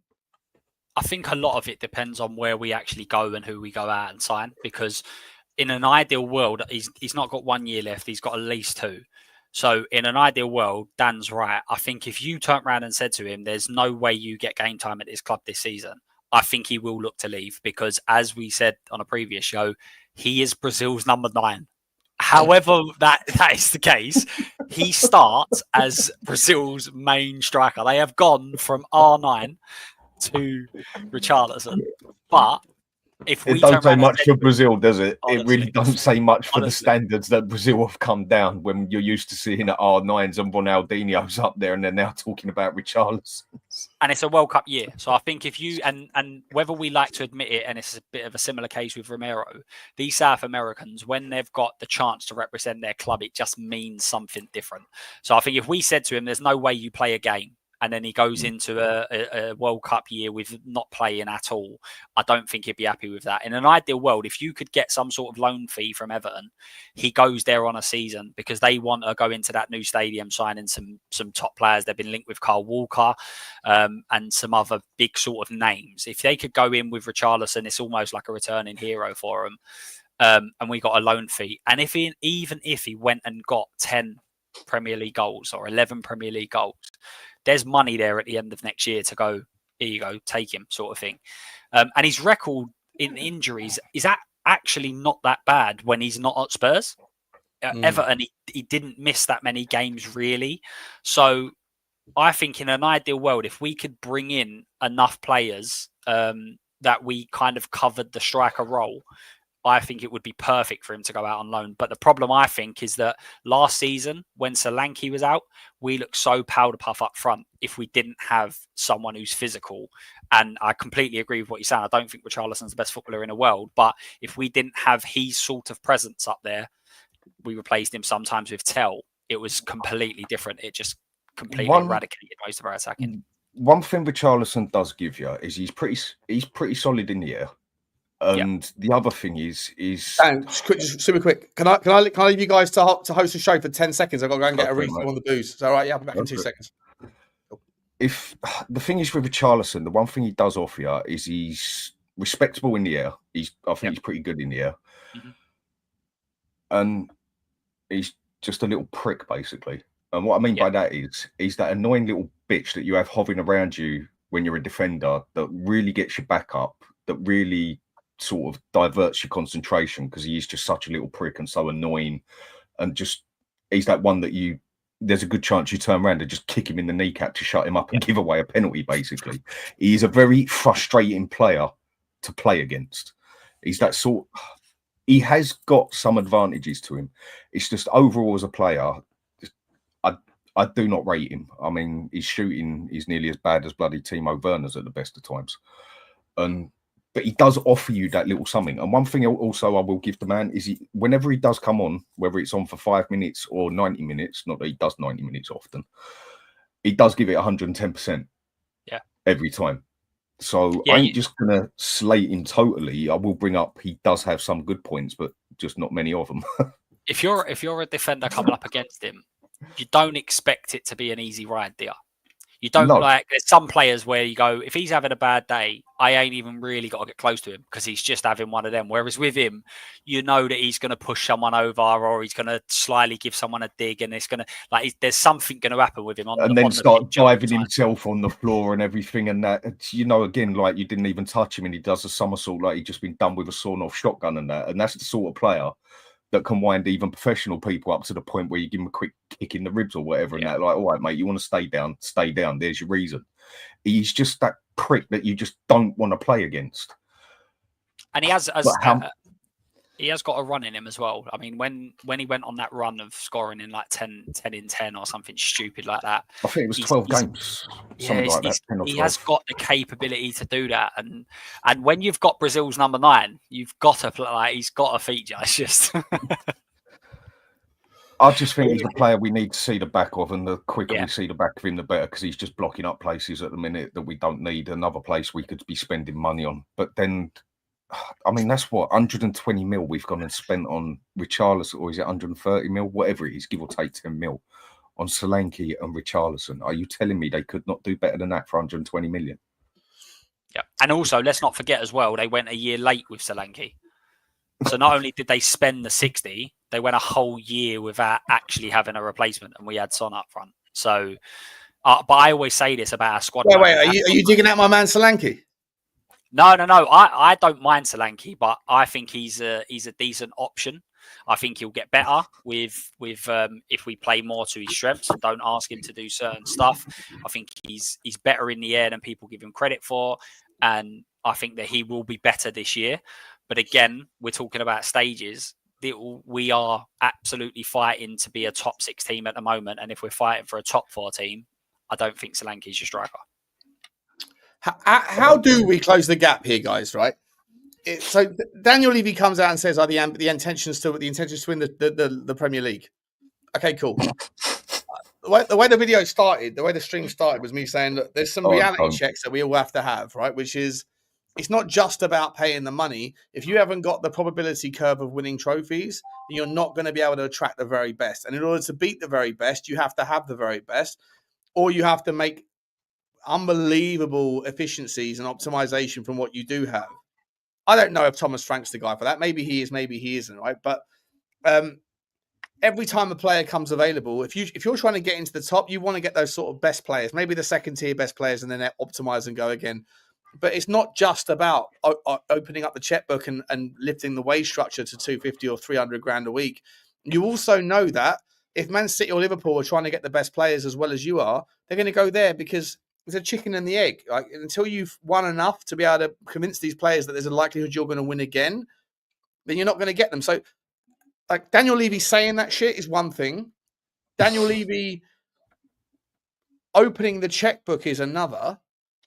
But realistically, what are the sort of players that you think that we can get this season? I'm not suggesting, and I hope people wouldn't expect, because he said it now, that he means it next year. But in the next 3 years, what is the pathway for us to be a realistic Pochettino 2017 level team that gets us towards, getting into a title race? How do we do about, like, is Vicario good enough? Let's go through the team. Is Vicario a good enough goalkeeper to be able to get us to title consideration? Well, I think the thing is, where are we now? Where do we think we are now? Let's say a Europa League team. Good. So you're a Europa League team. I'd say right now we should be finishing probably Europa League places. So is it Europa League? We're in that kind of like, yeah. You've got the big 5, and then after that you've got Newcastle, Villa, Tottenham. We're somewhere in there. So we're somewhere between sort of 6th and 8th. We should be in the top 8, basically. We should be in the top 8. So is Vicario a top 8 keeper? For me, I think he's a top 8 keeper. Is he a top 4 keeper? No, he's not. No. Okay, so at some point, if we got a 3-year plan here to get into a Premier League title, I'm not saying to win it, but to be part of the conversation, where you've got to win 26 games of your season, 27 games, and then draw, maybe, like, where you're losing 4 or 5 games a year, basically. Yeah. Yep. To get there, then over the next 3 years, we need to improve on Vicario, right? First and foremost. Mm-hmm. Is Destiny Udogie a good enough left back to put you? By the way, chat, participate in the conversation with us here. So, just when we're talking about the player, just in case you're on a delay, if you're saying like 1 is good enough, 0 isn't, then let us know the player that you're referencing. So we're talking about Vicario right now. Put Vicario 1 or 0 if you think in the next 3 years Vicario should be a part of the squad that can get us to a title consideration. Okay, so I say Vicario's not good enough to be a title consideration goalkeeper. Yeah. As a shot stopper, and reflexes, I think he's one of the best in the Premier League, and you can even rate him in Europe. Yeah. When it comes to his total compromise and what he offers as a goalkeeper, I think he leaves a lot to be desired, as I thought he would improve, but he's very flappy hands. As soon as the ball comes into his own box, he shuts up when you can hear him all over the pitch when the ball's everywhere else. He's got no communication with his defenders. He makes some stupid decisions to try and punch that ball. He's pretty terrible on a dead ball situation. But again, when it comes to reflexes and spur of the moment, he's a very good shot stopper. But that's all he is. This is why I say Raya is a better overall keeper. Dan, do you have James Flowers' telephone number on your phone or in a group? Yeah. Do you want to send him, James? I don't know if you're watching this, mate. You want to jump on, be a part of this. We're going to go through the entire squad. This is where we're going to spend the next until the show. Because I've got to jump in 5 minutes anyway. Okay, if you want, James, if you want to come on, mate, if you can send him the link, that'd be cool. I've got to find it. So yes, okay. So Vicario, so Luke, you're saying he's not a top consideration. He's not a top title challenge consideration, and Dan, you're saying he's good, but he's not good enough. Yeah. Yeah, I think he's good enough for the meantime. I don't think he's one we need to look at getting rid of yesterday, sort of thing. I think he's one that if we get a better option, take it. But I don't think there was no harm keeping him for another season or two. Mm-hmm. All right, let's pivot now to the fullback. So Destiny Udogie, and guys, participate in the chat, right? So Udogie, and then 0 if you think he's not good enough in the next 3 years to be a part of a 3-year plan to win the league. Is Udogie a left back that's worthy of title credentials? I think with a little bit of coaching, if we're a little bit more solid, which our expectation under Frank is, then I think he would be a top 4 left back. Yeah, I think so as well. I think he's got more than enough in him. I think he's a little bit injury prone at the moment. I think he can go a little bit away, a little bit AWOL at times. But I think within him there is more than enough talent to be part of a decent push. Yep. Dan? Yeah. Again, he's not one that I think is in the top boxes to get rid of. But if we can get a better all-round goalkeeper, I'd take it up. But for the meantime, I think he can do the job. I don't think he's a priority that we need to get rid of. Pedro Porro. He's one I'd say keep, because if we play him the right way as an overlapping wing back, I think you'll see a very good player there. It's just again down to Ange playing him as an inverted wing back when he ain't a bloody inverted wing back, same as he played most of the other players out of sync. You ain't going to see the best out of him. He is our only solid crosser of that ball who can cross the ball consistently. Johnson can't do it come love nor money. Son never could do it come love nor money. I mean, who else is going to do it out there? Odebert don't look like he can do it. Tell don't look like he can do it. Kulusevski can't do it regular. Porro is our only solid crosser of the ball. If we end up playing with wing backs or even put him as a right midfielder, we're playing 3-5-2, 5-3-2, whatever way you want to look at it. That is where I think you'll see the best out of Porro, getting him up the other end of the pitch to cross that ball in there consistently. All right, it looks like everybody is in agreement that Pedro Porro is good enough as a right back for us to win the league. He's got deficiencies in his play, but he's so good at doing what he does, then you take them deficiencies and you use your team around him, exactly like Trent at Liverpool. They knew that was going to be a problem going defensively. So therefore you put a team in, you get a right centre-back, you get a right CM that covers his deficiencies going there, in my eyes. But you go and play with 3 at the back, you've got your wing backs covered a lot better, where we was basically playing with 2 at the back, for God's sake, with both of them inverting at the same time. So it just weren't going to happen, was it? And I think you're right there. If we end up going with 5 at the back or 3-5-2, I know people look at different formation. I think that'll suit Udogie and Porro down to a T. Because when I watched Udogie in Italy for Udinese for a season, because I knew he was coming to us, he looked very good out there at what he was doing. And then come over here, gets played a different way, and doesn't look half the player he was. Yep. James, mate, good to see you. Dan, I know you've got to go in a second, mate. Dan, before you leave, I know you've given me your... I know you're on mute, but if you have to leave, just before you do, please put your number in the private chat. I've got 10 minutes. Oh, you have? Okay, cool. But before you do go, put your number in the... I know I wrote it down last time, but I don't know where the fuck it is in my notes, so write it down again for me. And same with you, James, as well. James, welcome to the show, mate. We're playing the game. I'm sure you've seen the game we're playing. Just quickly to catch you up, Vicario, is he in the next 3 years a goalkeeper that can be a part of a title challenging team? Yes. Personally, Vicario is. yeah, I think so. Yeah. There's. I mean, it depends on what you want for your goalkeeper. I know a lot of people now are looking for the free ball playing. Can he play a 50-yard pass? For me, I'm a bit old school. I want my goalkeeper to keep the ball out of the net. And I think, barring the Liverpool goalkeeper, I don't think there's a better shot stopper in the league, to be honest. It's definitely one of the top three, James. I agree. It's definitely one of the best spur of the moment, spontaneous reflex shot stopper. I do think he's one of the best out there. And I think that you put a solid defence or a solid system in front of him, I think he's only going to get better. I think, wasn't it last season he faced the most shots in the league? Was it that, something like that? It was a stat like that, where he had the best save percentage rate, something like that.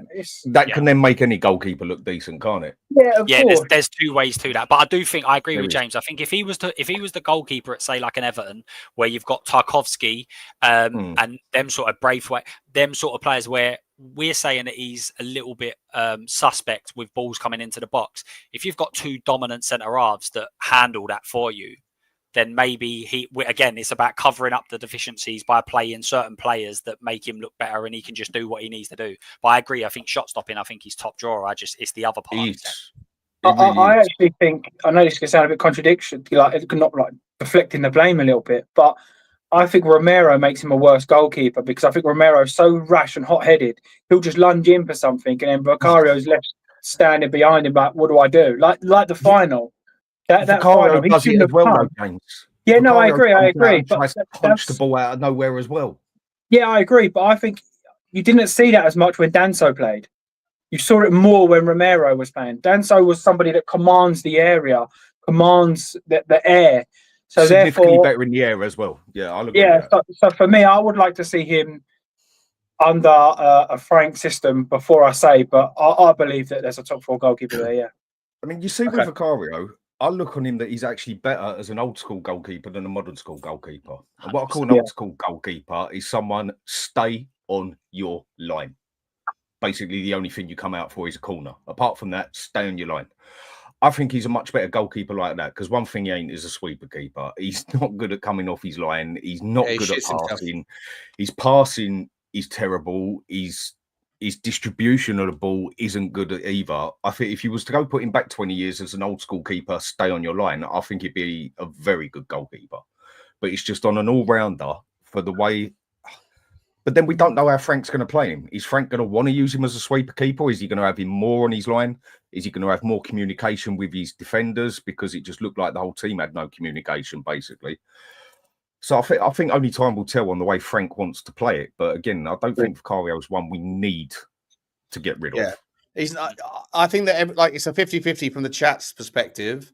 Feels like everyone seems to be it's okay right now, but over the next 3 years, it's maybe someone that you improve on. Whereas Pedro Porro and Destiny Udogie seem to be someone that universally was agreeable. I'm going to get your take, James, on both of those quick, because I want to move into the centre back. We've got a lot of players to go through. Quickly though, Spurs, blame my man Spurs, Super Spurs TV, gifted 5 Spurs Talk Show memberships, mate. I don't want to say to you, mate, you're the most generous geezer in the world, mate. Love the fact that you're always part of the show, mate. Love to get you on as well next week or over the weekend. Thank you very much. I hope you're enjoying your Friday, and I hope that your work is smashing it, mate. It must be, considering your generosity to the channel, mate. I love you. Thank you very much. And if you are a recipient of one of those memberships, please say thank you to Blaine, and I look forward to meeting you on the next fan show as well. James, just super quick. Do you have any disagreement with Destiny Udogie or Pedro Porro as being part of a team that's capable of pushing for the league in the next 3 years? Depends in what system. Yeah, yes, they would fit in a top 4 or challenge for the league if you're attacking. Defensively, absolutely not. So it depends on which way you're going to play, doesn't it? If Frank goes 3 at the back, then yes, I think that they could be top 4 or pushing for the title. If Frank goes 4 at the back and they're asked to defend a lot more, then they're not. Okay. Udogie and Porro, they're not defenders, neither of them. That is not their strong point. If you're gonna play with 4 at the back, then for me, Spence has to start either on the left or the right. Liverpool won the league with Trent, right? So, but that's what I'm saying. Start Spence. and then have Porro as our man going forward as such, and then bring them into a back three when need to, like Pep used to do, and like also they did at Liverpool. Spence is a significantly better defender than them two. What we also need to consider is that, like, let's say, for instance, we use Porro as an example. If you've got, at the moment, we probably all agree that we need to make upgrades in the midfield. If you've got a midfielder that is able to defensively cover, and you've got a right centre back who's able to cover, so we might have loads of players in our team that are not good enough. But actually, if you took Porro and put him in Liverpool, would he be good enough so do you know what I mean? The whole team is essentially is going to need an upgrade. So I agree with what you're saying. From a defensive point of view, he's nowhere near good enough. But if we're looking to challenge, then our right centre back needs to be better. Our right centre midfielder needs to be better, and therefore I think that he could fit in. Because the other part of this is that you can have an outstanding right back, but actually, if there's 6 right backs in the Prem that are outstanding, he's still not in the top 4 of them. Do you understand what I'm saying? So there is quality difference as well. Another thing, what I think a lot of people don't seem to understand is that a wing back and a right wing back and a right back are 2 total different styles of play. And I think people do actually get it mixed up. Porro is not a right back. Udogie is not a left back. They are both wing backs. Where Spence, I think he's a very good all-round player that would be silly to get rid of, because he can play left back, left wing back, right wing back, and I think you could also push him up to a midfielder if you needed to as well. He's a very, he's a very universal player, I think is the right way to put it. But he's definitely significantly better at defending than Udogie and Porro. So I think if you start Spence in one game, you can start Udogie on the next. If you start Porro on one game, you start Spence on the other side. You can swap it around with that. Yeah. But you've got to have 3 solid defenders at the back if you've at least got one of them shooting up the other end of the pitch, or you ain't playing with a DM, basically. All right, so moving to the centre-back spots, who within our centre-back spots are good enough to be a part of a squad to challenge for the league within 3 years? I'm not saying for next season. You have to be a bit of progression, bit of, yada, yada, yada. But Romero, Van der Ven, Moskovic, maybe whatever else. Who in that Ben Davies? Who in that kind of centre back role is people that have to be moved on, and who can be kept? Who needs to be kept in order to be a part of a championship title push in 3 years? Whoever wants to go first. Go on. For me, I'm a bit old school. I think defences win you leagues, but to be in a defensive, a good defence, you've got to be good at defending. And I think Romero is too rash. I know this is people are not going to like this, but I think Van der Ven defensively is shocking. Every time he's been 1-on-1 with a striker, he gets spun every single time. If you're asking him to play in an Ange system where they've played a 40-yard ball in behind and it's a race, then he's the best in the world at that. But actually, tactical defending, I think that they're both poor. Well, I don't think they're poor, that's the wrong word, but none of them are top 4 defence if you're going to kind of be sitting there like that, for me, personally. I don't disagree with you. Slightly. I don't think he's dreadful, but I don't think he's the best one-on-one defender. Yeah, we've literally played. We've played the perfect system for him in that Ange ball, because when you've seen the ball go over the top, and I've looked at, you can just literally see in the eyes of attackers going, well, this is pointless, because he's just going to absolutely. But when he is one-on-one, when he's got a little tricky player in front of him, then I do think he's not very good he's not very agile. I don't think he's great one-on-one. I don't think he moves quick enough. But again, I think that's a little bit of coaching. I think that both of them, in terms of Romero and Van der Ven, are good enough to be in a title-winning team, but I don't think together, because I think they missed far too many games together. I totally agree with you on that. You see, the question I have with Van der Ven is basically what Savva asked with him, and Savva was the one who brought it up, and I think it's a very good point. He's extremely good at what he does, and the thing he got known for is basically not far off being the heartbeat of Angie's style of play, basically being that player that can sit on the halfway line and come back and cover our ass because we keep getting cooked the same way every time. What is he actually like as an out-and-out defender on a consistent basis, sitting on his line like a lot of defenders do, not being stuck on the halfway line, having to come back and cover it? Because one thing he's not good at is in the air. He's terrible at heading the ball. Yeah, I haven't actually seen him play consistently as a solid centre back. I see him more up the other end of the pitch, coming back covering our arse than anything. So I don't actually even know how good he is as an out and out centre back, if you get what I mean. Yeah, I agree. I think in the tactics, there's not really an out and out centre back. And as I said, I think we've played everything to his strengths. So it'll be interesting to see. I think he can develop into a good centre back. I don't see why not. But as I say, I just think that especially with the centre backs, I always look at pairings and how they complement each other, and just them two on their day, they're brilliant, but they don't have their day enough because they're not fit enough. And as centre halves, don't have many days, do they? I mean, I'm pretty sure if you go through some of the stats, Ledley King may have even been available more than some of them, and he only had basically one, so. What you're saying is it's like when you let it off, you're good, but if you only let it off once every 3 months, your wife will get pissed off with you.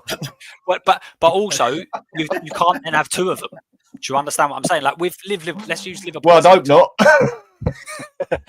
Let's use Liverpool as an example. They've got Van Dijk, who's there every single week. And you can trade one in and trade one out. And quite often they've done that. I know Konate's played quite a lot this year, but it was Konza 1 year, it was Gomez.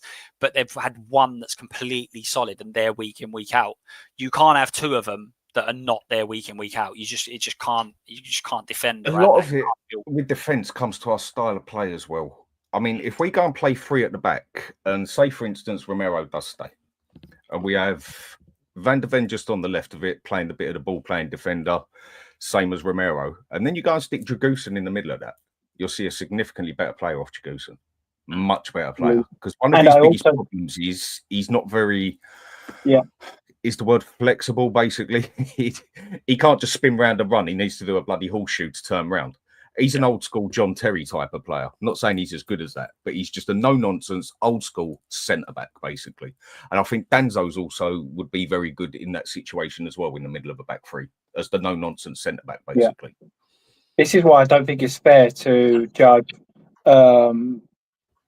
Vicario, because we've all just said there that man v man, neither of our centre-backs are good enough to defend. So we can't expect a keeper to excel when you've got defenders in front that one-on-one gets spun. I mean, the amount of shots we concede, don't get me wrong, I've put a lot of it down to Ange, but at the same time, you know, they have to take a bit of responsibility for themselves.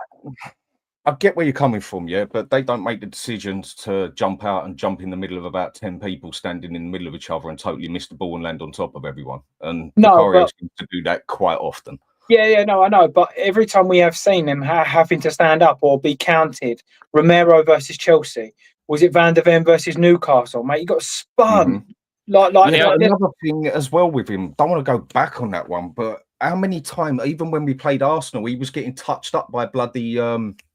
Who's their right back? White, is it? Oh, Ben White, yeah. He was touching him up and he didn't do anything. If that was Pickford, he'd had him up by the throat and slapped him in the face. It was his first year as well in the Prem. I think you have to give him a settling year. No. It does. What's that got to do with the time of day? I don't care if I've been here, there, or anywhere. You go touch me in the Italian league or in the Spanish league or in the English league and that, and go up there and start touching me up on the pitch like they were with him. I'll slap you in the face, same in any leagues. I actually agree with you. I agree with you, Dan. To be honest, mate, I think that's got nothing to do with it. Yeah, but also it goes back to the point that I said, is that when you look at the other goalkeepers in the league, so let's go through the top four. He's not better than Alisson. He's not better than Edison. He's not better than Raya. Who else is there? Is he better than Sanchez at Chelsea? Oh, he's better. He's much better. Yeah. I think he's the better goalkeeper than Raya. He's probably better than Pope. I don't think he's better than Raya. I don't think he's better than Raya. Not a complete goalkeeper. Shot stopper and that, yes. But if you want to go around my keeper to keep it out of I want my goalkeeper to focus on keeping the ball out of the net. Would I rather have him or Raya? Better reflexes. Okay. Who's better on the ball? But that's not what I want my goalkeeper to do. That's not what my keeper to do. Yeah, but that's football nowadays. That's just what it is. Goalkeepers need to be able to do that. 30 million and he doesn't even command his area. Raya that actually does. He commands his area pretty well. Okay, so but the conversation is: are these guys levels? Do they have levels in them to be part of a title-winning team in the next 3 years? So far, we're 50-50 on Vicario. We're pretty set that we think our fullbacks are good enough. Centre-backs, I think we're all saying that they're not as a partnership. Okay, no, I don't think together. Rather than going through every part of the team, let's sort of. I would say they are. If they go back three, I would say they are. But they have to be a back three. If they're a back three, then I'd say they are. If they're on their own, they're not. But I don't think they're fit enough. That's my key thing that I keep going back to. They're just not available enough to be able to win as I said, they're not there enough. They play 20 to 30 games a season. Van der Ven, is he an unfit player, or is it just Ange crippled him?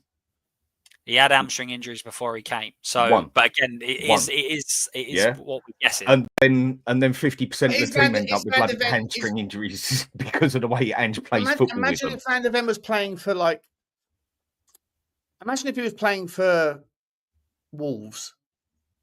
Does anyone think of Van der Ven as a top draw goalkeeper? If he's a top draw centre back, if he has to spend 70% of the time counting his own half, I don't know.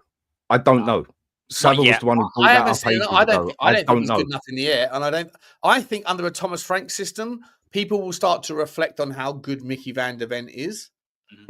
Because I think there's certain players that were exposed by Ange's system, and there's certain players that benefited from it. Yeah, and I think that Micky van der Ven benefited from Ange's system massively. It showed him what he was great at, and one thing you can't take away from Van der Ven, he's a freak. Simple as that. The way he can run, you should stick him in the bloody Avengers or something, or the X-Men or whatever. He's a freak of nature. And believe it or not, that's actually a compliment I'm giving him. The way he can run, any striker or player would kill for that. And it definitely showed his strong point of being able to come back and cover people's arses as such. But I totally agree with what you're saying and what others have said. Could he handle it as an actual centre-back, spending 70% of his time actually on his line as such? Or a bit closer to his goal, not up the other end of the pitch, because Ange's style definitely did, in that aspect, show a very good side of Van der Ven, didn't it? Let's move it up the pitch for the sake of the time of the show, I guess. What players do we think are essentially good enough? I'll go around the traps here. What players in the squad do we think that are good enough for a title push in the next 3 years? Midfielders, strikers, basically across the squad. It's a much easier way of doing it rather than going through everyone individually. Luke, I'll start with you. What players in the team in the next 3 years can be a part of a squad that can can put us in the kind of the whereabouts of a title challenge, and which players absolutely are just not good enough and that are okay for a top 6 finish, top 7 finish, but to be at the top level, to be challenging Arsenal and Liverpool in the next 3 years, how many of our squad are currently good enough at the top end of the pitch or across the midfield and at the top end? In the forward line, I don't think there's many that are good enough to be starting. There's probably a few. There's a few that could be in and around the squad. Obviously, we're not sure how good Berghvall can be. If he reaches anywhere near the level he looks like he can, then he would be in and around. But a lot of it is based on potential with the young players. But from the elder players, Maddison could probably be in and around the squad. Kulusevski, I still don't feel like we've seen a full season where we know it's always been 50-50, he's been injured or he's run himself into the ground or whatever. Inconsistent, isn't he? Patchy. Yeah. And again, is that going into a better system that kind of suits him? Will that be different? But I generally don't think there's many. There's none that start for me, unless we're talking about potential. How good could Berghvall be? But none of them start. None of them will be starting in a top 4 team. I don't think. Nobody in the entire rest of the team. No, I don't think so. I think Maddison could start in the top 4 team easily. I think he's one of the best playmakers in the country. It's just the problem he had with Ange is when he's sitting in the number 10 position, he's got 2 wing backs either side of him. He's got his striker come back on him, and then he's got 2 centre mids behind him. He's got 6 yards to pass the ball either way, and that ain't his job. That ain't what he's good at. Maddison, I think, is good enough to get in a top 4 team as a playmaker. I don't think there's actually many that much better at him as a playmaker. It's just if you go as an all-round player, he's another one who we have a habit of at Spurs. He's a little bitch on the pitch, basically. Give him a kick or two and he'll sit down and cry. He's another one who's quite bad at that one, in my opinion. But as an actual playmaker with an open eye to football and can read the game, I do think he's an extremely good player who could play in the top 4 easily. But again, what I was saying is, in terms of being in the squad 100%, I wouldn't say he starts at every top 4 team or something like that. So I think he's good enough to be in the squad, possibly starting, depending. But everybody else, I'm not sure. I think they're more top 6 than top 4. I can see where you're coming from. I mean, personally, if I had a top 4 team, I wouldn't complain about Maddison starting in it because he's a very creative player and he reads the game very well and he's a good passer of the ball. So Matisse Tell isn't. But again, we're going right now. Yeah, right now. Yeah. Right now, no. Could he be? Johnson isn't. No. James, I'm offering you the entirety of the midfield. Is Bentancur not a player that can be a part of a title-winning squad? Absolutely not. No, absolutely not. None of them. Yes. Squad. I'm asking for squad. No. Squad. No, so none of them. Bentancur ain't good enough for your subs bench? No. I mean, I wouldn't have him in my first 11 for title-winning contenders, but I definitely think he could make a subs bench. Yeah. No, I personally, if I look at the depth of squads that people have, I mean, people are saying, like you're saying, James Maddison, mate, the guy turned up for about 8 games this season and he was fit for 20 and he was away for 20. Let's be realistic. But then look how he got made to play as well. Haven't done. And as soon as we opened up the number 10 position for him, Maddison looked like a 10 times better player. Same you know what? Because sorry to interrupt. Sorry, because I did want to involve the chat in this one, so I forgot. I'm sorry guys. I've had a few beers now. We are going to carry on to name by name. The game is part of an entire squad, so it doesn't have to be starting 11. Bentancur, I've asked everyone. We'll start with Bentancur. Just quick, yeah. Bentancur. James is saying nowhere near good enough to be a title-winning squad player. I think people on the benches. Just quickly, chat as we're talking about the players. If you want to participate, put the name Bentancur and then either 1 yes as a squad, 2 as a starter, or 0 as no good. Okay, 2 equals starter, 1 equals squad, 0 equals get him out if we want a title challenge. What I said earlier, right? So in terms of the midfield options, Liverpool have Endo, Szoboszlai, McAllister, Curtis Jones, Harvey Elliott, and Gravenberch. That's their midfield options. Yeah, I think Bentancur is in and around some of them players. He's about Harvey Elliott level, isn't he? I think he's better than Harvey Elliott. I think Curtis Jones could be very good and on occasions is. But in terms of a deeper player, I think he's more of a ball-playing player. So I wouldn't want him if he was going like in a defensive setup, say. But I think he's in and around that squad. Endo, I think he's probably better than Endo. I think Endo's great. You say that though. When was the last time Bentancur had 5 or 6 good games in a row? Before he got injured. I like that. That's what I mean. So how long are we going back here? Because Curtis Jones was better than him last season. Harvey Elliott's more of a number 10. Gravenberch was better. McAllister was better. Like all of these were better. So how far back are we going before we go? As soon as you play 3 years ago, he was really good. When you put him and Bissouma in this like centre mid together, where they had each other's asses covered, they all of a sudden look like significantly better players again. Because Bentancur, when he was in Italy, he always played as a DM, deep line playmaker. He always played a lot deeper as a deep line playmaker and also covered the DM. Bissouma, for me, is a very underrated player because, again, we play him totally the wrong bloody way. That fella is not a defensive sort of player in any means or manner. Look at 80% of the mistakes that Bissouma makes. He's always in defence. He's a box-to-box, get the ball at the halfway line, get it forward as good as you can, and then pass left, centre or right and come back on himself. And he was brilliant at Brighton for that. He used to dominate a midfield. He was one of the most wanted midfielders in the Premier League. I think a few of these players... He done Arsenal, he done City, he done Liverpool. Liverpool was even offering 70 million for him the season before, wasn't it? 60, 70, something like that. So, as a squad player... I think you can have either of them if you know you're going to play them and they're going to play to their potential. That's the other problem we got. How many players do we even know how good they are anymore because of what Ainge has done? I don't think it's fair. I personally don't think it's fair to be picking people that played well 3 years ago. But you just said it's... But James, you just said... Hang on.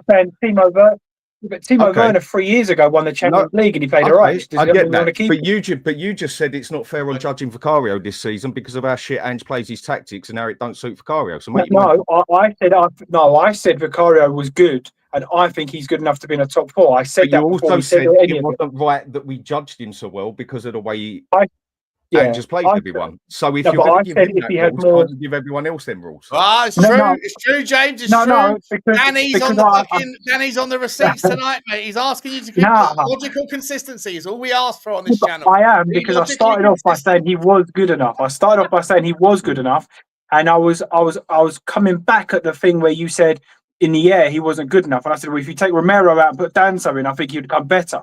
So I was saying from the start, I said he's good enough from the start. Bentancur and Bissouma, like how far back? You need to rephrase the question.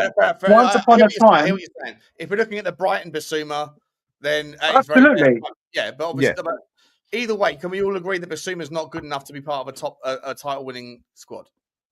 We all agree on that. Yeah, absolutely. We all agree. Dan, any objection?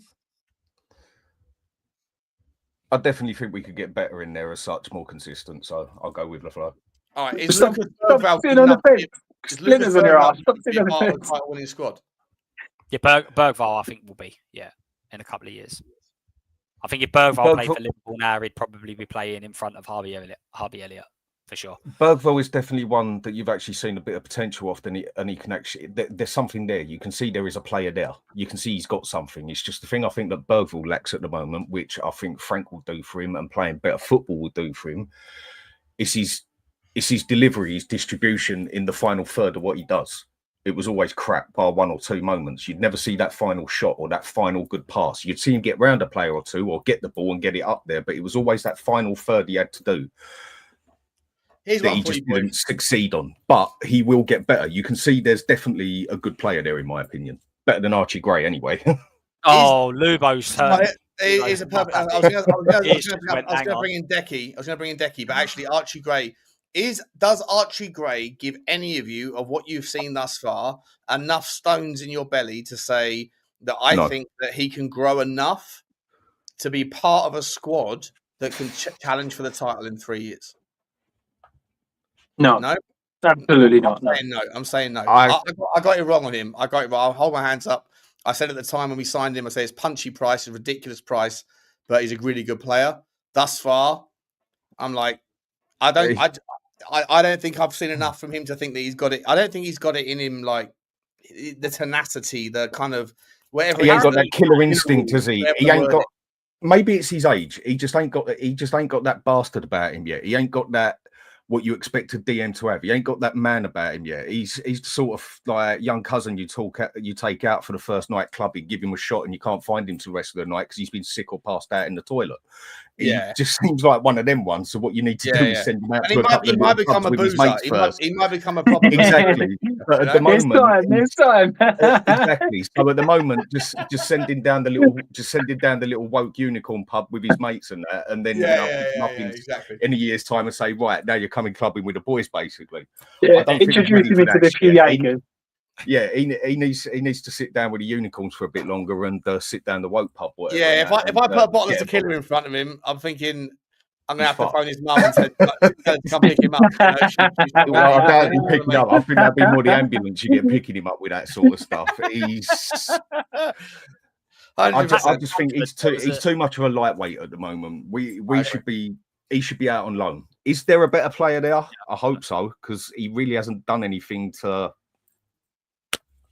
Patrick had an interview with I can't remember who it was, and they were speaking to him about Archie Gray, because Archie Gray actually went up and started training with the first team at 14 when he was at Leeds, and he just come in and just smashed people up in the air. He said at 14 he was just ruthless. He just absolutely smashed people up in the air. So I do think there is a part of him to be able to step up and do it. I just don't know whether it's a big situation to go into, and then you're sitting and asking an 18-year-old to play in a position he ain't played in. So I'm hoping that last year was a real learning curve for him. But I do think, I said this earlier, I think he needs to go out on loan. I think he needs to just play week in, week out. Leeds is the perfect place if they would take him, and he just goes there on loan, plays a full season in midfield, and then we'll really judge him. Basically like what Arsenal did with Saliba, but the problem is he cost us 40 bloody million. And that was spunked up the wall completely. Now, if it had cost 15, 20 mil, 18 mil sort of thing, you could have let go of it for, all right, put him on loan because there's a potential player there, whatever else, and that, get a bit more experience out of him. But that was another thing that hung on to him, which weren't his fault. was his price when we should have got someone more established and ready for that midfield. Archie Gray, he has just done nothing for me to show anything of any good player there. All right, he covered that defender position respectable for who he is. If that would have been a normal defender there, you'd have probably slammed him for it, basically. But he covered good for what he could do. But he's not even good enough for the team now. He needs to go on loan, 100%. For me, I think people are and listen, it's not his fault, but when you have Berghvall come in that cost 8 million and hits the ground running, and you've got somebody naturally coming in with a 40 million pound price tag, they're bigger boots to fill. I don't think any kid. I think there needs to be like transfer value caps on them, because I don't think it's fair that an 18-year-old comes in with a 40 million pound price mark on him. And I know people say, "Oh, it's not his fault," and that it's still a heavy weight to carry. Right. I mean, all of us say we could have bought proper players for that. 40 million is proper players sort of value. So I'll make you right, but if you're costing 40 million and you're being bought to start in the same starting 11, I don't care whether you're 16 or whether you're 16. I agree. I expect a player. Now, the bit I can show him leeway on is when you can see he fucks up with a bit of experience, whatever, and that. Yeah.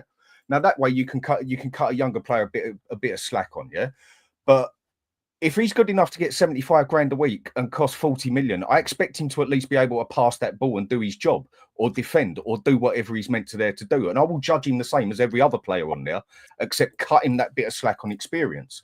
So if he's good enough for that, if he can't handle that shit, then he's in the wrong game. Yeah. But I do see where you're coming from. I do get your point. I just think it's easier to start, but no one knew who Berghvall was. No one really cared because it was only 8 million. Whereas people coming in, everyone, and including myself, went, 40 million. He's got to be the finished article or thereabout. Yeah, it is. It's not fair on him, but you have to judge from what we see. Yeah, of course. Yeah. It's part of the package. If you can't deal with that, then you're in the wrong bloody job. It's like when players start complaining that it's all personal and everything, they can't handle it because they're getting a bit of stick on YouTube or a bit of stick on Facebook. Well, go do another job then. You want all the sunshine blown up your ass when it's going well. Well, I'm sorry, you've got to be told you're playing shit when you're playing shit. And some of them just can't handle that crap. When he was brought in, I know it was for a higher fee, but for me, it was always the expectation. As soon as we signed him, I was like, okay, he's obviously not starting. So we're going to bring in someone that he's going to be able to learn from, because Bissouma is not really a role model. Bentoncourt's not really a role model, I don't think. So for me, it was always we get him and we get another. And it was like, oh, no, we didn't get the other. Well, that's a problem. We should have got both, innit? That's it. We don't do that. Gray, and we brought in and I know you've mentioned the names before, Manu Kone, for instance. If you brought in and then you give him a year to really just learn and be around it, and he comes on, he plays 15 minutes here, a little bit like Berghvall, really. Berghvall's introduction. I can agree with that, yeah. But I feel like, and then even at the end, I think Ange, and as I say, I've backed Ange, but the way that he handled him towards the end of the season was just disgraceful. It was literally just throwing him out to the wolves. Like, mate, what he did with him against Liverpool was disgusting. Again, that's like taking your little brother out and chucking him in that, that dirty nightclub where you just get abused by the others in there, and chucking him in a bunch of a load of piss. Yeah. I ain't even going to go into detail, but that's just like chucking him in there with all the women in there that want a bit. He'd have got eaten alive, and he did at Liverpool. He got absolutely chewed up. But why does that? Why? I mean, I don't even rate the next guy, but why does that? Why is that bad for him? But yet, was it Skipham and Sarr got thrown in the deep end at AC Milan away? And that was their best performance that they had for us. So why can we make an excuse for him for playing in midfield at Liverpool and not these guys? And look, I'm not expecting us to win the game or run the game, but what I am expecting is him to make his 4, 5, 6 yard passes on target, and he couldn't even do that. If he's good enough, he's got to be good enough. But for me, the way Ange did drop him in it, you got to admit, he did drop him in it a bit harsh. He's been playing him out of sync all season, then drops him in against Liverpool. But if he's in that team and he costs 40 mil. With the Milan thing, it was under Conte. Obviously, it's very structured. The midfielders, in all fairness, don't really have loads that they need to do. Whereas in this, the system, everybody said it. Like we all said, we need a monster 6 because he's got so much responsibility. And then you go and play the player that's not played there all season. He's played centre back. He's 18. It's essentially his first sort of game really in the Premier League in midfield. And as I say, I was his biggest defender. And as soon as I see that, I was like, that is not how you handle an 18-year-old, man. You just don't handle an 18-year-old like that. And there's difference between handling kids like 17-year-olds, 18-year-olds to handling 22, 23. If he's 23, you throw him in, he's got to learn. But 18, I just think. And on the mentality side of this, what is it, Gen Z shit and everything and that, they are a lot more fragile. Whether people like to see it or not, they are just a lot more fragile in general as people, let alone just players. They need a lot more kissing and cuddling when someone like me would rather go up and slap him in the face and say, get your finger out, basically. But it is like that with a lot of younger players these days. They do need a lot more mother coddling, if that's how you want to put it. I'm not sure whether he does personally, and the only reason I say that is because I'm not saying every player needs it, but a lot of younger players do need it now. And I completely agree. But with him, his whole family is football, so they tend to just understand from a mentality point of view at a younger age what's required because they've seen it. So you'd hope so. That's a fair point. I agree. He hasn't shown us much really at all, but I feel like he's got some basis there where he should be able to learn, he should be able to develop, and he should be able to understand what's required. I just think that the way he was probably managed wasn't very good personally. And as I say, I was an Ange supporter, but the way that he was managed, particularly towards the end of the season, I think was pretty poor, to be honest. Can we just quickly press pause for a second? I just want to ask everyone to well, me personally, to say massive thank you to Patrick McCorry to saying buying around for the boys. I'll tell you what I will do, mate. When I meet up with Dan and Luke and James for a beer, I will definitely buy the first round. I always do wherever I go. It's part of the game. When you're trying to get everyone drunk, the easiest way to start that ball rolling is by buying the first round. So thank you very much, Patrick. I appreciate it for the super chat, mate. Absolute legend for putting it in, mate. Lovely jubbly. Looking forward to getting to know everyone. I can't fucking wait. I was saying this to my mum came round today, and I took her out to watch the Ascot races at the pub for lunch. Got a big punch up there, wouldn't there? What's that? A big punch up there this time, wouldn't there? Oh, was there? I didn't see that. No, I didn't see that. Was that today? Was it? Yeah. Two geezers in suits started swinging it out. They're probably fucking hot, mate, because they're not allowed to take their hats off. No. When you go to the game, like, imagine how hot you are wearing a three-piece suit in 29-degree weather, and you can't take your top hat off until someone knocks it off your head with a misplaced right hook. My mate goes here all the time.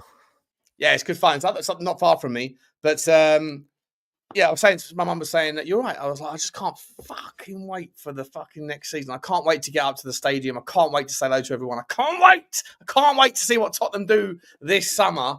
But just to finish off the story. So there's a lot of conversations there around certain players about Archie Gray. We didn't get to the point about Decky. Is Decky title-winning candidate squad player? On his day, yes. Yeah. Consistency. He just ain't done it since he's been at Spurs with a consistent side, has he? But on his day, would you sell him next summer for 60 million, 50 million quid? Yes. I know this is going to sound outrageous. I know it is. I can see him going to City. I can see them trying to get a Bernardo Silva. Yeah, I really can, because I think that if he gets better players around him, because I think at the moment the problem with us is that we try and rely on him to be creative, especially when Maddison is not there. Yeah, he's not. He's a shadow striker, is what he's best at, like a Dele Alli. When we played with Ronaldo couldn't big him up enough at Juventus. The way they played together on the shadow and Ronaldo up front. If he's intelligent enough, I think, to be able to play silly little like 1-2s, which is what they do. He's a unit. He gets around the pitch. Pace isn't really massive to do with City. So I think obviously City do seem to be going away from what they used to, but I can almost see him doing a little bit of like a Bernardo Silva sort of just keeping it ticking over. He's got the strength. He runs around a lot. I don't know why. Maybe not so much recently. I think they're sort of shifting away from that sort of football a little bit, but I just felt like he would go there when he was at his best. And then obviously this season has been a bit of he was superb the first half, but I think the consistency might be a problem. It wouldn't be a starter every week or anything like that. Like, I just think that he would be an option for them. I really do. Anyway, I've got to shoot because I've already been on 50 minutes more than Appreciate you, mate. Thanks for coming on, buddy, mate. Cheers for having us on. And you've got my number on the back. What's coming up on the Hotspur hood, mate? I'm gonna plug your channel right now. What's coming up? You tell me. I'm very erratic with it, basically. I'll just pop a show up out of nowhere, basically. Yeah. I'd just be sitting there and all of a sudden I'd do a show. I don't Live in 5 sort of thing, basically. Exactly what I do as well, mate. Exactly what I do. All right, cheers Guys, for having us on. See you lot later. Have a good Friday night. Cheers, Take Dan. care. Appreciate you, mate. Thanks, buddy. Later on. Guys, get over to Hotspur Hood. The link is there. If you haven't already, please subscribe to him. He's a really good lad. Getting to know him. I'm getting to know him. I think he's been on the channel a couple of times. I'll stream with him loads of times on various channels, on Savas mainly. But yeah, getting to know him. He's a really good guy. We really like him. Really like his takes. And if you are interested in balanced content, he's a real balanced guy. So get over to the Hotspur Hood. James, I was asking the boys there when you were off screen for a minute about Decky. Is he a guy that you think can be a part of a title winning team squad? It's a tough one because I think he could. Like what they were saying, I was listening about him going to City and doing a job. I think he could. I'm at the point where I would like to cash in. I think he's one of the few players that we could probably cash in on and then reinvest. Like for me, I think he's a good player. If we're just picking names that we've been linked with, Eze, Simmons, they're levels ahead. So on that basis, then, are you saying that we should be, because he's injured, right? He's going to be out for most of the rest of this year. Are you saying that we go ahead and buy a 10, maybe, who's also a versatile attacking player, like a Xavi Simmons? Get that done now, but then if everyone's fit, you're going to struggle to squeeze them all into enough minutes. So next summer, you what would you do? Would you of the pecking order, Simmons, Eze, Maddison, Decky, which two of those get sold, or which one of those gets sold for sure next summer? I would probably keep. A good question. Eze and Simmons, I would say, but they've got to do it in the Prem. Simmons got to do it in the Prem, but I really like what I see. And Eze is in a league of his own. And he's versatile enough to be able to do the take on stuff on the left hand side as well, right? And that's why I think he's the key to it, because then you're not really questioning, and is Maddison getting taken out of the team? It's like, well, he could be an option, and he can also be an option on the left. Xavi Simmons is a little bit different. He still could, as I said, he could play centre mid, but I feel like he would be direct competition. He's very much a 10, whereas I think Eze would probably fit that inside left channel. Him and Tell, I think, on the left side as options, I think would be pretty decent, to be honest. All right, fair enough. Yeah, for me, I'm sat there thinking, if you bring in Eze and the Simmons, or either or, of the other two that I would get rid of, this is probably going to be controversial. Let me know in the chat if I'm being a controversial donut, but I think that Decky has such unique value. And I think that James Maddison's value is you can template that and you can find that elsewhere. Whereas I think you can't find Decky's value in too many corners of the globe. So I like unique value, and I like it if you have a good manager that knows how to get the best out of someone who's unique. Like, I was looking at Semeno. Semeno has the sort of Decky elbow, right? The ability to run and drive, and when someone comes in, just shoulder someone like that and lean into them and body them. Not sure if that same thing. I don't think Mbeumo's got that. As much as he's a big fella, a lump, he's got a massive arse, by the way. Like, he's got a fucking huge arse. Have you seen how big Mbeumo's arse is? Is this the beer speaking now? That's one too many. The beers are kicking in. But Mbeumo's arse is fucking massive. But I don't think he is quite as strong as his arsehole suggests. And, no, did he? I just think that he's Where's the baby oil, Sean?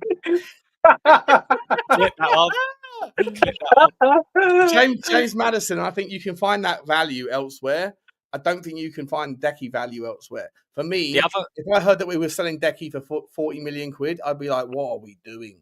Whereas if I found out we were selling James Maddison for 45 million, I'd be like, okay, Okay. With Damsgaard, the way that he played Damsgaard, yes, he did definitely play with a 10 and had Damsgaard there, but Damsgaard did get around the pitch, and we were saying that maybe Maddison physically is not up to getting around the pitch. So again, if you're going down the more, you've got to work hard, you've got to be there physically. Maybe Madders is the one that does drop out, but a lot of this conversation is about how does he play them? How does this team set up? If we play with 2 10s behind the striker, the 10s aren't going to be asked to go and do as much physically. So therefore, that could be perfect for Maddison. So I think a lot of it will also be that. But for me, Eze ticks all of the boxes, regardless of how you play in terms of the formation. He can play in multiple positions. And depending on the way that he plays it, you could also argue Kulu does become a right winger in that system. He becomes the cutting inside with Porro overlapping, and therefore he brings a different dimension to everybody else in that squad. So I think it all depends on how he sees players and what formation he goes with. See, I would say I agree with everything you've said. The positives of Kulu, the strength, the shielding, the ability to beat his man.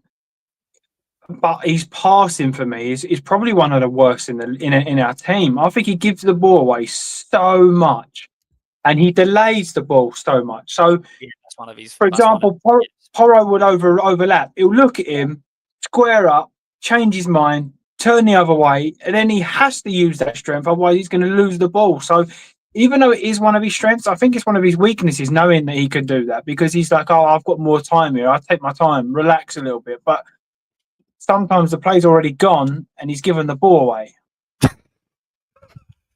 I had to fucking search it. I had to figure out whether it's just me. All I typed in was Mbeumo big butt. I'm just saying it's not. It's as not, long as you don't click images. If you click images, we may be in trouble. So just leave it on the search. It's not just me that thinks it. Fucking AI is saying the same shit. Don't hate me. That ain't me. I'm just saying. I'm putting it out there. Geezer's got a fucking massive rear end. He's got a VAR check. VAR cheek. How about that, Henry Thong? VAR cheek. He's got a fucking monster. He's absolutely John McGinn him off. Sensational work from the AI on Google. Love that. Love that. I agree with you, James. I think that's one of his key attributes that's negative, is that he slows the game down so well. And that, again, goes back to my point of him being perfect for City, because that's how they play football. They slow it down so much. But, again, could it be down to the fact that he doesn't feel like he's got the options around him? If you smother him and you've got a Maddison, you've got Eze, you've got a Porro, you've got ball-playing players that in the middle of the pitch can pick up the ball and play it, hopefully that speeds it up. So, no, I completely agree. They would be like negatives on the way that he certainly plays now. But that's a great shout by Moosings, a football fan. It's a great shout. What's he said? Brian and Mbeumo. Brian and Mbeumo. Well done, Musings. Well done. That might have got you fucking moderator status, from to be honest. So where else are we going? What other sort of recesses of our squad have we not tapped into? Let me ask you this: is Thomas Frank a manager that can lead us to title challenge, not title win? But he's got a 3-year contract. Can we improve enough with a new ambitious owner? Right, with a stadium that will hopefully continue to draw in the revenue. Can he get us to and if so, what's the process for him to buy? If you don't know yet, because he hasn't done it yet, it's not his fault that he's been at Brentford for 7 years. What is the pathway for him to get your buy-in? Is it a cup? Is it a domestic cup next season or the season after? Is that what we need for everyone to kind of go, all right? Because why is it that Poch got 5 years, by the way? Why is it that Poch got 5 years? He didn't win shit. Why did he get 5 years? And Ange does it in 2 and doesn't get the next go. So for me, I kind of want to break it into 2. The first part is, I don't know if he's good enough to lead us to a charge or a challenge. But on the flip side of that, I don't think I've ever looked forward, or not ever, I don't think I've looked forward to a season with somebody in charge for a long time. Like you were just saying, I am like, it's only June. When's the first game? Like I'm like, come on, let's get this started. Because I'm just so intrigued to see if he could get everybody on board. The way he talks, I think he's very inspiring, interesting. I'm hooked. I'm like, let me see the next interview. Let me see what you're going to do. Yeah. So hopefully the players are sort of on the same level, because if they are, then going on to the second part where you said, why did Poch keep his spot for so long? It's because you saw an improvement on an improvement on an improvement. And then when you get to that point, you're like, well, what if we're so close, just that little bit more and we're there. So I believe he's got the gift of the gav, if you like, and I'm all on board. So I hope so. I really do hope so. See, the thing is, I think a lot of people were so Ange out that it's sort of not clouded their judgment. That's not fair, but they're so excited to see something new just because it's not Ange. Whereas I think that if it wasn't Ange and it was somebody else, it would say he replaced after Poch. Everyone would be like, "What have we done? Why are we doing this? I don't quite get it." I think it's just anyone, similar to what we say about Levy. It's almost like a lot of people are like anyone but Levy, and it's like the worst person in the world could come in and be like, "Yeah, but it's not Lee." And I feel like that's a little bit like it, because he's not shown anything. Like, for instance, what you're saying about the interviews, I fully expected that of him. He's not done anything that I thought, oh wow, like I knew he was a great communicator. I knew that tactically he will improve us. I knew that he'd make us a bit more solid. I knew that he speaks a good game. And the whole, like, players are not going to be happy because of Ange. I was like, he's not a player that's the manager that's going to go in there and they're going to go, oh, he can't talk. He can't get us motivated. I knew all of this.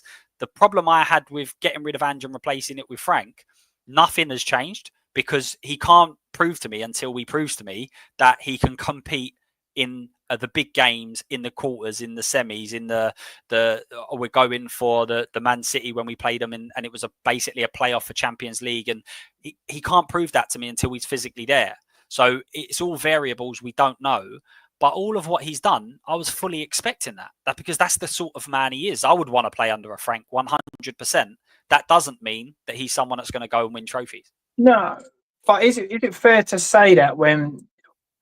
So you say, like, to be proved to you in those big games, he has proved it in big games, just not for Tottenham, and that is where the difference for me is between Ange and him. Ange went and played Real Madrid, got slapped. Was it 6-0 at home because he was attacking all guns blazing against Real Madrid?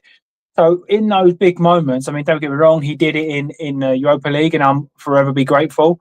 But the big moments is the Chelsea game where he's still sitting people on the halfway line, or the City game, the Arsenal game. You know what, mate? I know you spend a lot of time on Sava's channel, right? And I fucking love Sava. He's a really good friend of mine. We're doing something together, hopefully, in the next couple of months. It's going to be wild, by the way. I might have dropped that a little bit early. Yeah, I saw, yeah. But, a little bit early, mate, yeah. No, it's going to happen. It's going to happen. It's the intention, the motivations are there. So it's going to be a wild ride. I don't know whether it will last long, because you got 5 of the biggest personalities who are all stubborn bastards, don't want to concede anything, and don't want to like yield any kind of power struggle. So it might all like implode, whatever, in like 5 seconds, like a science experiment in 4th grade or whatever. But the intention is there. It's going to be. I think it's going to be the best show in the Spurs community twice a week. But my point was about Sava. I feel like he has.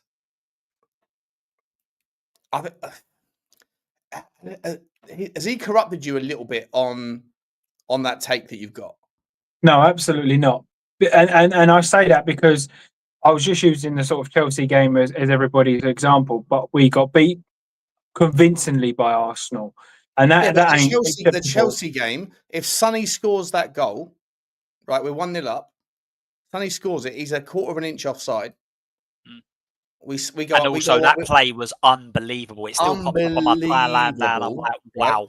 And then we go down to 9 men, and Eric Dyer puts the ball in the back of the net with the best finish I've ever seen from a centre back. Yeah, and he's a half a nose offside, right? He's got maybe he's got too big of a dick. That's why he's got that good looking bird. He's living a dream with that out in Monaco right now.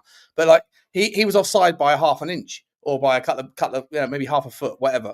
And I'm just sitting there thinking, like, everyone uses that now because it ended up being an embarrassment. As that was the line, not just the line in the sand, but that was the line on the pitch that everyone that photo that he uses all the time. It's like, that's when I was Levy out. That's when I was Ange out at that moment. I'm like, all right, but it's a little bit Monday morning quarterbacking, because we were always like, name me a team that ever beat a team with 11 men with 9 men in the Premier League. No. And I completely agree. They dared in that game to have a crack. Like I was Ange out by the end, but for different reasons. But that day, looking back, was not the time. When you reflect on the actual game, I was at the stadium that day, down to 9 men. I was like, "Fuck, done. We're done." Right? With 9 men against 11, no one ever comes back from 9 men. Don't matter who you are. If Man City were down to 9 men against fucking Stockport County, it just doesn't happen. Right? There's just too much of an advantage. And Tottenham had a crack. And if it wasn't for a foot from Sonny in the first half, when the game would have been put in a different scenario, where what happened wouldn't have had to have happened. But then what happened, and then we went for it anyway. And Eric Dyer nearly got the winner, or nearly got the 2-2 in the 79th minute. And at that point, if that goes, so it was like, it's like Al Pacino, right? Like it's inches. The game is about inches, and I think that we were just on the wrong side of a couple of inches on that day. Much like what about all the other? For me, I swung. My whole opinion changed at Ipswich. Spurs at home to Ipswich. These are games that we needed to win. And Lubo got me tickets. Don't. This is another thing that happens. Don't pivot to a different story. You mentioned Chelsea. I'm asking you about Chelsea. So for me, I'm old school. I'd sit back. You don't play two on the halfway line or everybody in there. We were going to lose anyway. We were going to lose anyway. Once you go into 9 men, it doesn't matter whether you park 11 men behind the ball. I know it was 1-1 at the time, but we were going to lose that game because everyone. Didn't Liverpool do it to us? 11. It's like saying Liverpool did it to us, and they had the rubber of the green where Porro took a deflection off of Canate or someone, was it? And we got it. Was that 9 men? Yeah. Well, exactly that. Right. So they were going to lose anyway. And they did. I personally think there's more chance of winning. You would have rather have just defended and see what happened rather than going them on the counter attack. Yeah, personally, yeah. But also, don't forget, this is also coming off of Conte when we played against AC Milan and he's making defensive substitutions when he knows we need it. So for me, we were so far here and we went so far here that we probably needed something a little bit in the middle. But sometimes you have to go to that extent to be able to reel it back in. For me, it was like, I was one of the guys that applauded. I remember and I love Saba, like I say, I love Saba. I love him to pieces. But I definitely think I think he's someone that leans into it's easier to predict the losing lottery numbers sort of thing. A lot of people do it. And I love him to pieces. But on that particular day, that wasn't the day to say that was the moment I was Ange out. Because if you were Ange out on the basis of thinking that having a crack when you're down to 9 men and losing the game, it was unnecessary, you were going to lose the game anyway. You were going to lose the game. Anyone in the chat that's a statistician, tell me a time that a team that were drawing a game went down to 9 men versus 11 and didn't end up losing the game. And I don't think you'll be able to give me more than 1 or 2. And they were inconsequential in the grand scheme of things. If you ended up as Ange out anyway, that's fine. But to constantly reference back to that moment, I think that was the wrong moment to reference back to. Because for me, that moment was actually something to be we had a go. And if it wasn't for Eric Dyer being, a cock's length away from for being onside, then we would have maybe drawn that game. We had 10 minutes to hold out, getting back to 2-2, and it would have been the best story in the history of the Premier League. 9 against 11 against Chelsea, the old enemy, and we did it. We didn't. I get your point. That doesn't mean that you should reference that as the rationale. That's fair. I was picking that more because it was the one that everybody knows about rather than others. But for me, every big game we had, he did the same thing and we lost them. How many games did we win against the top 6? Yeah, we battered. After that, I completely agree. After that, I completely agree. There was loads of shit decisions, 100%. But that particular moment, it's almost fair. That's fair. It's almost like, I don't know.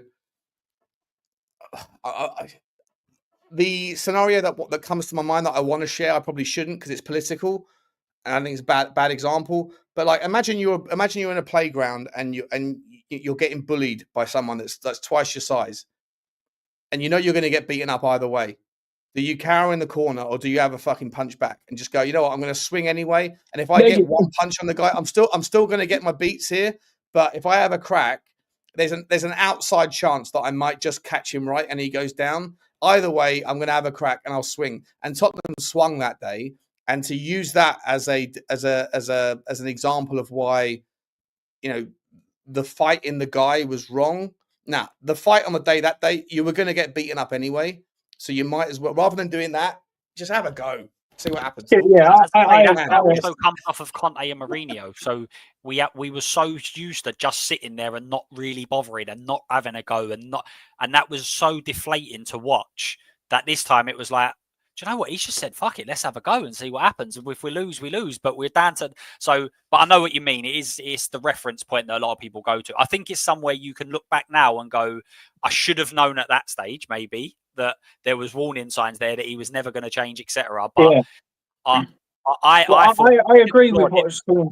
I agree with what Sean says. On that first time, you say, right, I'm going to have a little go.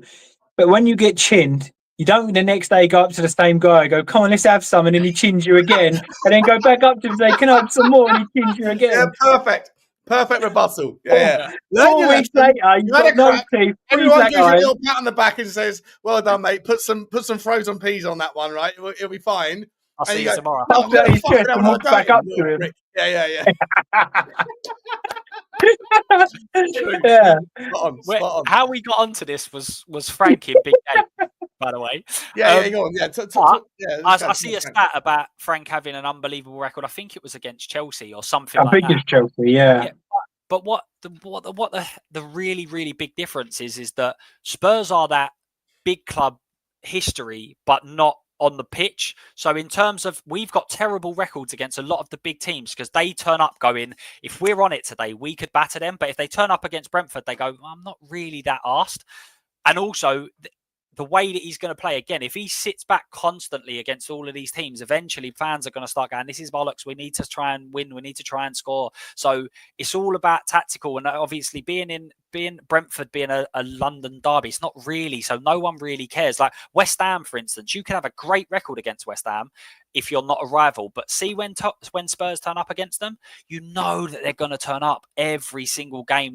So I understand what you're saying, but it does feel like we are the biggest rival of everybody, like Chelsea, Arsenal, West Ham. So it's a bit of a different sort of thing. His record against Chelsea is going to make no difference when he turns up at Tottenham, boss, because they're going to be looking at it from a completely different aspect. So yeah, and also he's never really made the massive games I'm talking about like semis, quarters. What's he going to do? Is he going to just try and sit back and try and nick one? And they're the things. And no one can say with 100% conviction he can manage them and he can do well. You can say tactically you think he's on it and he should be able to, but you can't because he's never done it. Like he's just never, ever done it.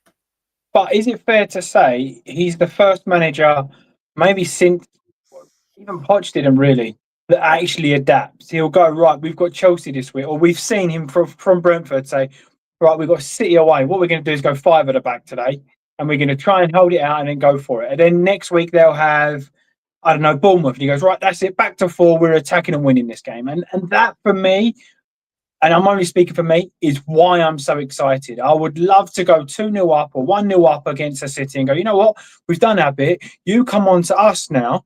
And then you counter with the Tells or the Johnsons or whoever, and you go, right, that's our game plan.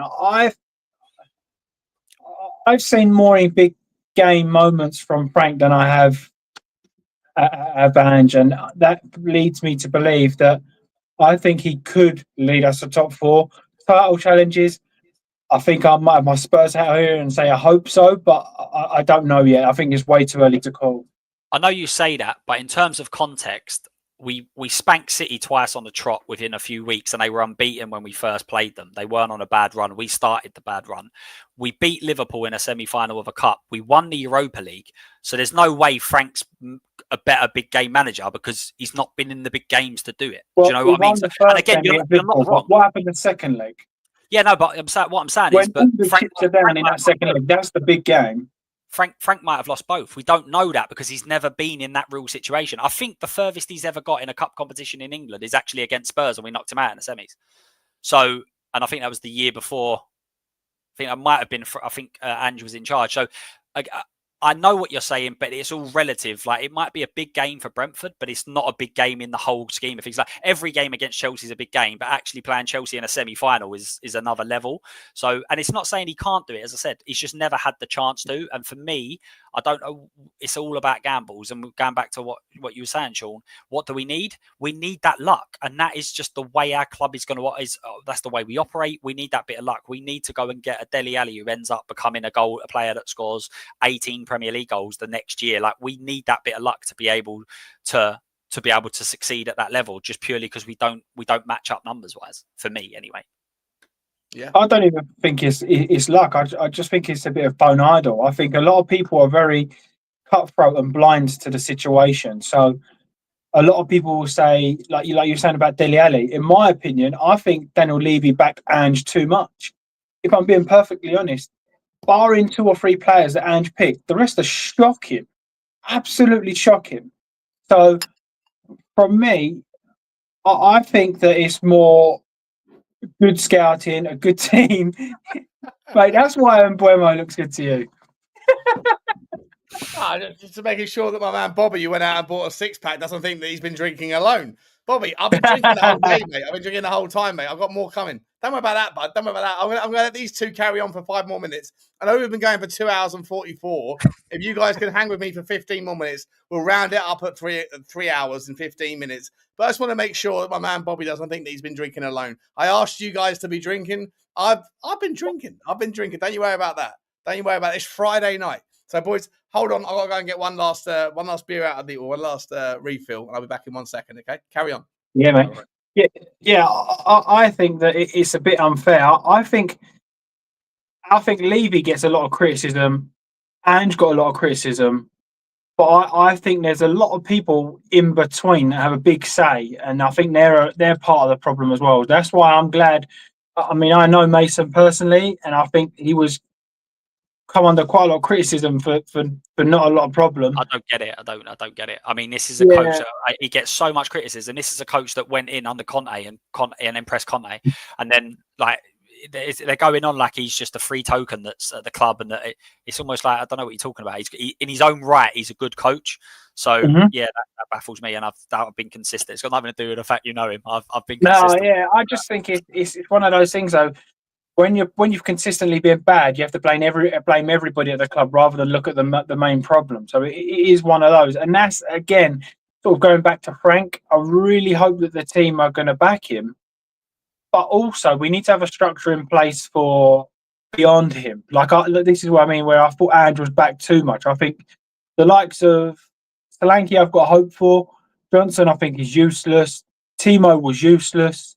There's so many players that we've brought in that have just been horrific. And whether they're Ange signings or not, we can only judge by what we get told. You need to have a good database, a good stats base, good scouting. And you need to sometimes go and get the players that you want. So if we're being linked with Eze and Simmons, sometimes at some point he's going to have to say, okay, get those 2 guys. And I think that is the only way that Frank is going to succeed. If he says, right, here's Eze, here's Simmons, mate, Eze, Simmons, Maddison behind anybody, if that striker isn't scoring 30 goals, 25 goals, then there's something wrong with the striker. Yeah. So, or the formation. So for me, you can't always say, right, Frank should be doing this, because he needs to be backed at the same time. And I feel like, I know it's completely different circumstances. My biggest critic of Levy is after the Champions League final going missing. I think that this moment is just as big, if not bigger. Okay. He has to now put all his chips on the table after saying what he said. And if it is Eze and Simmons, buy both of them. Stop messing about and just do it.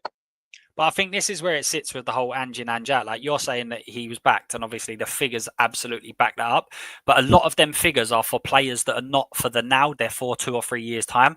So if he went and for instance, he didn't sign Gray and he went and got Manu Kone, then I'd be like, yeah, for the 400 million, he's spent ready. But everything's been bought for 2 or 3 years down the line when it's not even going to impact him because he's not here. So let's say, for instance, we go and sign an Eze.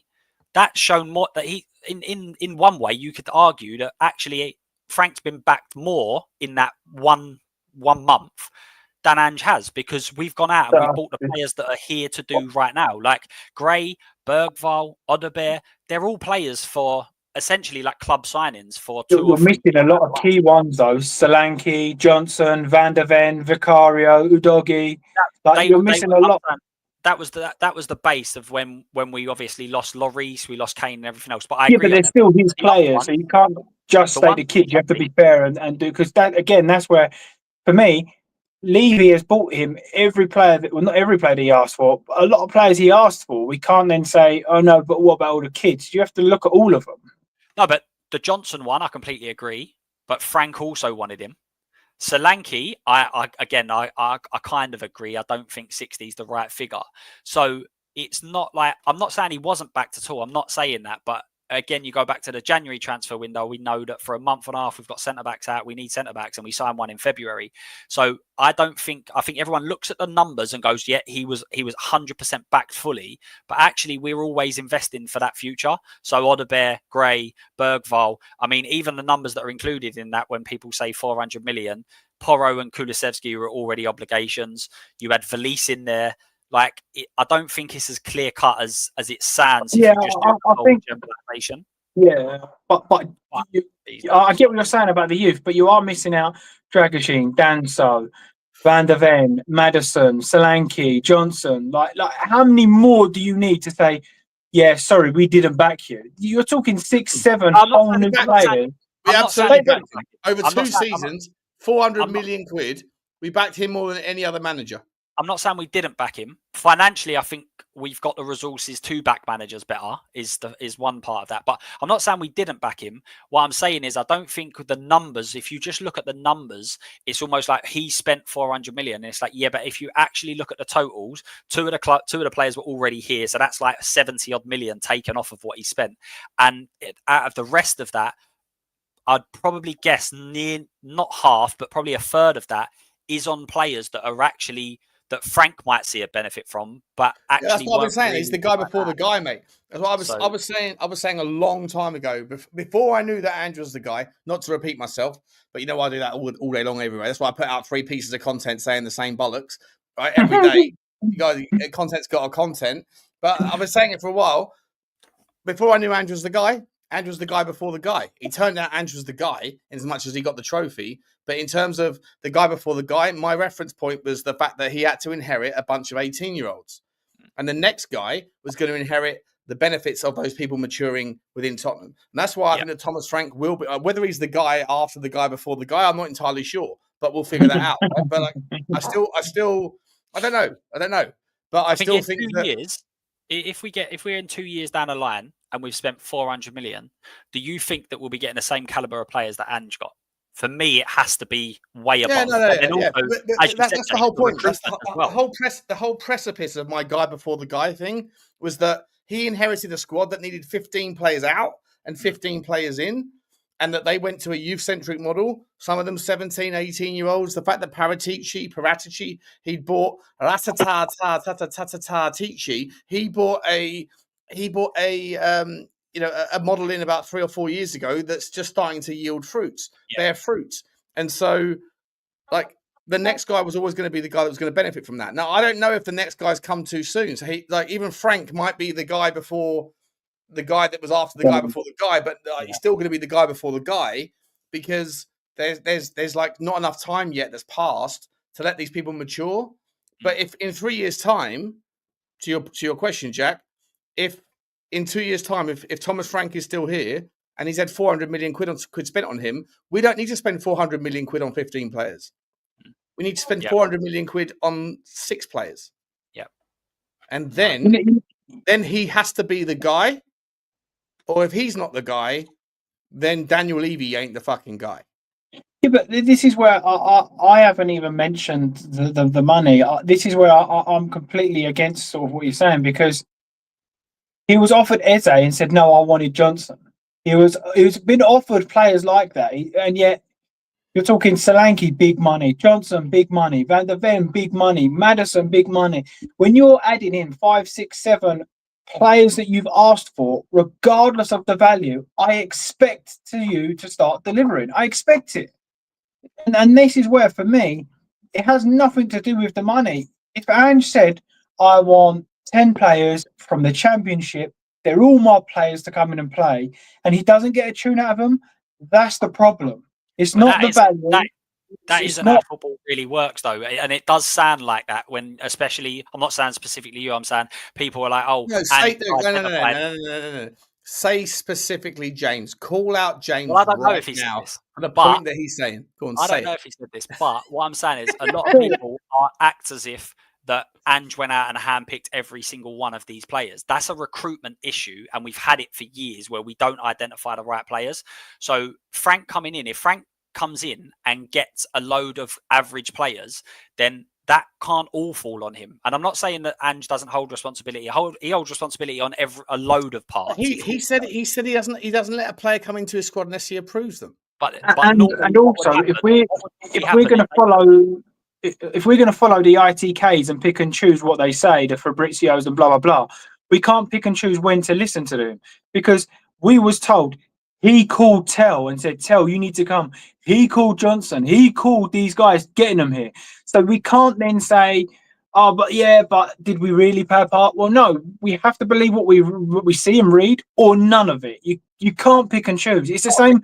Read between the lines. You can't you can't. No, because otherwise, then your argument becomes washed and it doesn't become irrelevant. This is for me why, sticking up for Sean's guy here and Daniel Levy. If you're big enough to criticise the man, you have to be big enough to praise the man.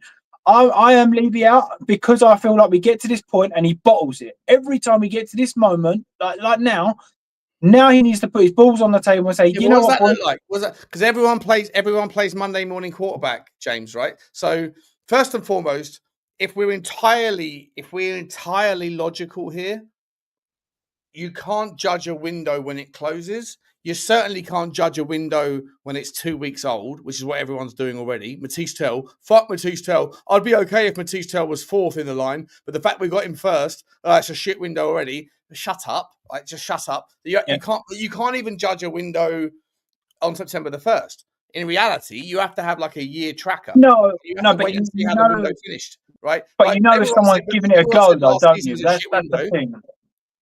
You know if someone's giving it a go. And that for me, I've never seen Daniel Levy come out and go, "Here we go.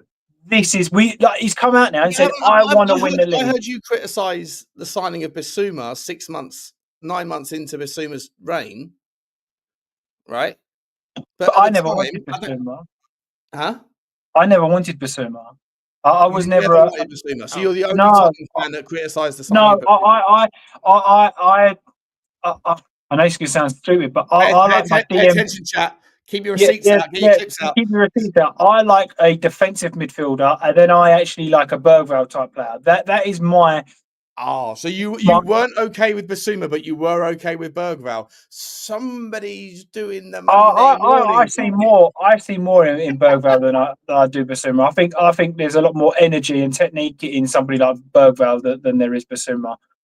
But for me, I won't hold you accountable to that because I think that most people that I've met were universally behind Bissouma. When we signed him, everyone was like, "Oh, fucking hell, don't mind that 20 million quid, good business." And then as soon as he became shit, everyone was like, "Fuck, what do we get that dickhead for?" I can raise you on that. Ndombele was the guy. I was ecstatic. I was over the moon. I was smiling, and then I see him play, and I didn't smile anymore. Yeah. Luckily for me, there's no receipts about me because I wasn't around when Ndombele first signed. I was living a lot of different life in America. I didn't even know the YouTube space existed. So there's no receipts on me speaking anything other than trash talk about Ndombele, to be honest. But that's because I had the benefit of seeing how bad he was before we signed him. Yeah, I thought this is game changer. This is game changer Spurs here signing him, and then But again, that comes down to recruitment. They've just not done the background checks. They've not checked that. But my point being that the initial rant was you shouldn't really judge a window as soon as it closes because you don't know. You don't know.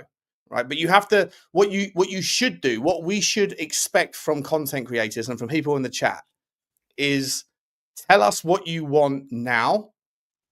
not whether it works out. There's no revisionism here. What is it that you want? What is it? And then we can gauge whether that's realistic or like achievable. And if it is, then if you get it or something like it, then you can't call it a trash window if 6 months later those players don't work out, because no one knows what these things are going to work out as. But you have to be like, everyone wants to be like forgiven or forgotten what they asked for, and then be like applauded for calling it later. Oh, I always knew this. I always knew this window was going to be shit. Like last summer, everyone said this window he wasn't backed. He won a fucking trophy. He did win a trophy with that window. So yeah, I agree. And this is why I don't know if you was getting a drink or that or before, but for the last 2 years, I've actually backed Levy because I feel like he's actually backed his manager. I think he has. And I was Levy out. And the last 2 years, I feel like he's done what he could to backhand and give him the best position, or put him in the best position he could be to win what he did. So for me, the last 2 years, he's done his job. So what are you now? I'm on the fence, if I'm honest. To be honest, I think this whole position he's in now is why I was Levy out. So for me, he needs to now, like you're saying, you don't know if it's a good window or a bad window. If he brings in Eze and Mbeumo or whoever, I will go, fucking, he's gave that a good crack there. If they don't work out, it ain't his fault, because we could go, Eze's been fantastic and Mbeumo's been fantastic. It's who Frank wanted. How can I moan at Levy then? I'm a person that takes everything on face value. If he brings those guys in, how do I go back to him and go, come on, mate, what are you doing? Like I don't do that. But I am going to hold him up until the end of this window, because we've been here before where we are in the Champions League and we're knocking on the door. And even though we didn't knock on the door, I think we are either 4 good players into then kicking on and pushing for top 4. I also think if we're going to bring in 4 children or kids, we're going to stay where we are and it's going to be a calamity again. So yeah, but I'm kind of on the fence with him in or out. I just think that he now needs to actually back it and do what you've got to do to push us on. But if people play the comparison game, because that's what the goalposts are moved so quickly, so violently, right? As soon as there's a reason to back Daniel Levy and go, well, fair enough, then other people that have got their lines in the sand will go, yeah, but look at could have got Cherky for 30 million. Could have got Kirkes for 40 million. Could have got whatever, right? And I'm like, we as a fan base have to hold other fans accountable to a degree when there's a lacking of a logic, which is the base level of reality that I've always tried to ask people to follow. If you're part of this channel, if you're a moderator, if you're a member, if you're a subscriber, I hope you appreciate baseline logic. And baseline logic has to include that there's more to the game and more to the desires of players than just money, which is what I've been saying throughout this show, and I've been saying it forever. Like Daniel Levy, the reason that the stick that used to be hitting with Daniel Levy is we don't spend the money. Then as soon as we did, it was, yeah, we spend the money on transfers, but not on wages.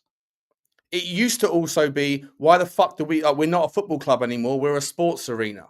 And then as soon as I outlined why there's absolutely no logical reason why anybody should have a fucking problem with that stadium that sits empty 13 days out of 14, there's no reason why that can't be used for everything else, as long as it doesn't disrupt the football club, to make money, to give us a chance to compete. As soon as that became just impossible to argue against, everyone was like, oh, no, that's fine. I don't care about that anymore. I never did. Well, you did, because I remember it. I've got all the receipts. But, as soon as the needle moves, the conversation moves, the goalposts do too. And people that have this indelible mark against Daniel Levy, they will find another reason to be unhappy. And if you go and get Eze for 70, if you go and get Semeno for 70, and we still don't smash it out of the park and become a title winner next year, the argument will become, and even if we go and pay those guys $250 a week, the argument will be, if Cherky, for example, goes and bangs in 25 GA, but Eze doesn't. We could have got him for 35 million, but we paid 70 for Eze. There's a never-ending amount of goalpost movements to make sure that everyone is always right, rather than just being like, all right, you know what? For once, I'm going to hold the fuck off. Because as soon as we won the trophy, you saw it, and I saw it coming. I said it 1,000 times on this channel. Just watch. We've won the trophy now. So if you were Ange out and you are now Ange in because he won a trophy, then by extension of that logic, if you are Levy out predominantly because we don't win trophies and the buck stops at the top, which is the argument that I think is super lazy, but it's the one that's used by people that want to bash him for the trophy drought thing, then guess what? If you were Ange out and now you're Ange in because he won the trophy, then by that logic, you were at Levy out, you now should be Levy in, or at least you should be giving him his flowers. They don't. No one does, because it's a very passionate and indelibly marked argument in the line in the sand. And it's exactly the same thing. Whatever happens this summer, it doesn't matter. Because if we don't come out of the traps next year and win 10 out of 10, the second that we lose a game, doesn't matter who it is, Man City's second game of the season, the second that we lose a game, there'll be people that will go on the fan cams on We Are Tottenham TV or wherever else and go, we should never have sacked Ange. But I would say as well, just going to your point as well about missing out, he's been here for 25 years. He's going to miss out on players. It's just a natural thing. Like, I hear about him missing out on Grealish. If you listen to Arsene Wenger, he nearly signed every single decent player you've ever heard of. You've been in the game 25 years. You're going to have missed out on players. That is just the baseline of it. But there's always context to it. And someone said it in the chat. Cherky was never coming. He was never going to come to Spurs, regardless of whether we offered more, whether we offered less. It don't make any difference. He was never going to come if he's got them sort of options. Same with Gyökeres, same with Sesko, same with Osimhen. These players are not going to come to us until we have a pedigree of winning trophies. But I agree with what James said earlier in terms of, I think the Champions League was, and there was reasons behind it. The Champions League, when we got there, we didn't go again, essentially, like Liverpool did the previous year. And there were reasons behind it. And I'm hoping that he's learned from that. And I feel I've been saying it now for a few months that this is now his second coming of it. And this needs to be treated differently. And we've said it on streams before, Sean. He needs to now back the manager with players that improve the 11 immediately. And then if he does that, then it does put a lot of Levy out in a predicament, because what if it does go wrong, he's done what we kind of wanted him to do.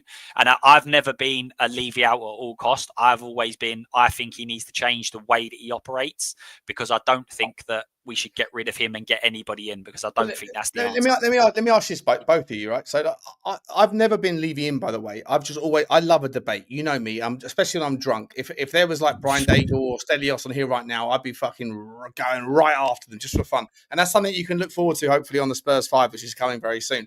Drunk versions of Sean, trying to hold people account. But the argument for me, right, is I don't care about Daniel Levy. I don't care. If you bring someone better in, great. But ultimately, if this geezer is holding us back because he doesn't want to pay the wages, then fair enough. But show me examples of players that we could have got in the last couple of years that we didn't get because we didn't pay the wages. Show me where they are. I'm not saying that they don't exist. And maybe the reason that we're not aware of them is because the second that we pick up the phone and say, hey, any interest in coming to Tottenham? And they say, well, what are you going to pay? 180 max. Okay, no interest. So then the story doesn't emerge. So I'm not saying that it's not like it's a logical fallacy that because they don't exist in our zeitgeist that they never happened. But for me, I just think that like it doesn't matter if you go and get fucking the Sheikh rattle and roll of some Middle Eastern country who comes in and buys Daniel Levy out. The reality is that if I said at the start of the show, if these geezers if they were going to come to anywhere just for money, then Saudi Arabia would pay them. Like Bruno Fernandes wouldn't go to Tottenham if we paid him 350 grand a week, because he didn't go to Saudi for 700 grand a week. Right? It's just a reality, right? Yeah, Osimhen was offered 500 grand a week in Saudi. He said no. Right, so it doesn't matter what level of ambition Daniel Levy has or doesn't have. until you have the trophies, you don't get the access to some players. And if I'm honest, the younger players, not the 32-year-olds that are on their way, not the Messis or the Ronaldos, but the guys that are 23 or 24 that are kicking goals that you want to come in to make us champions.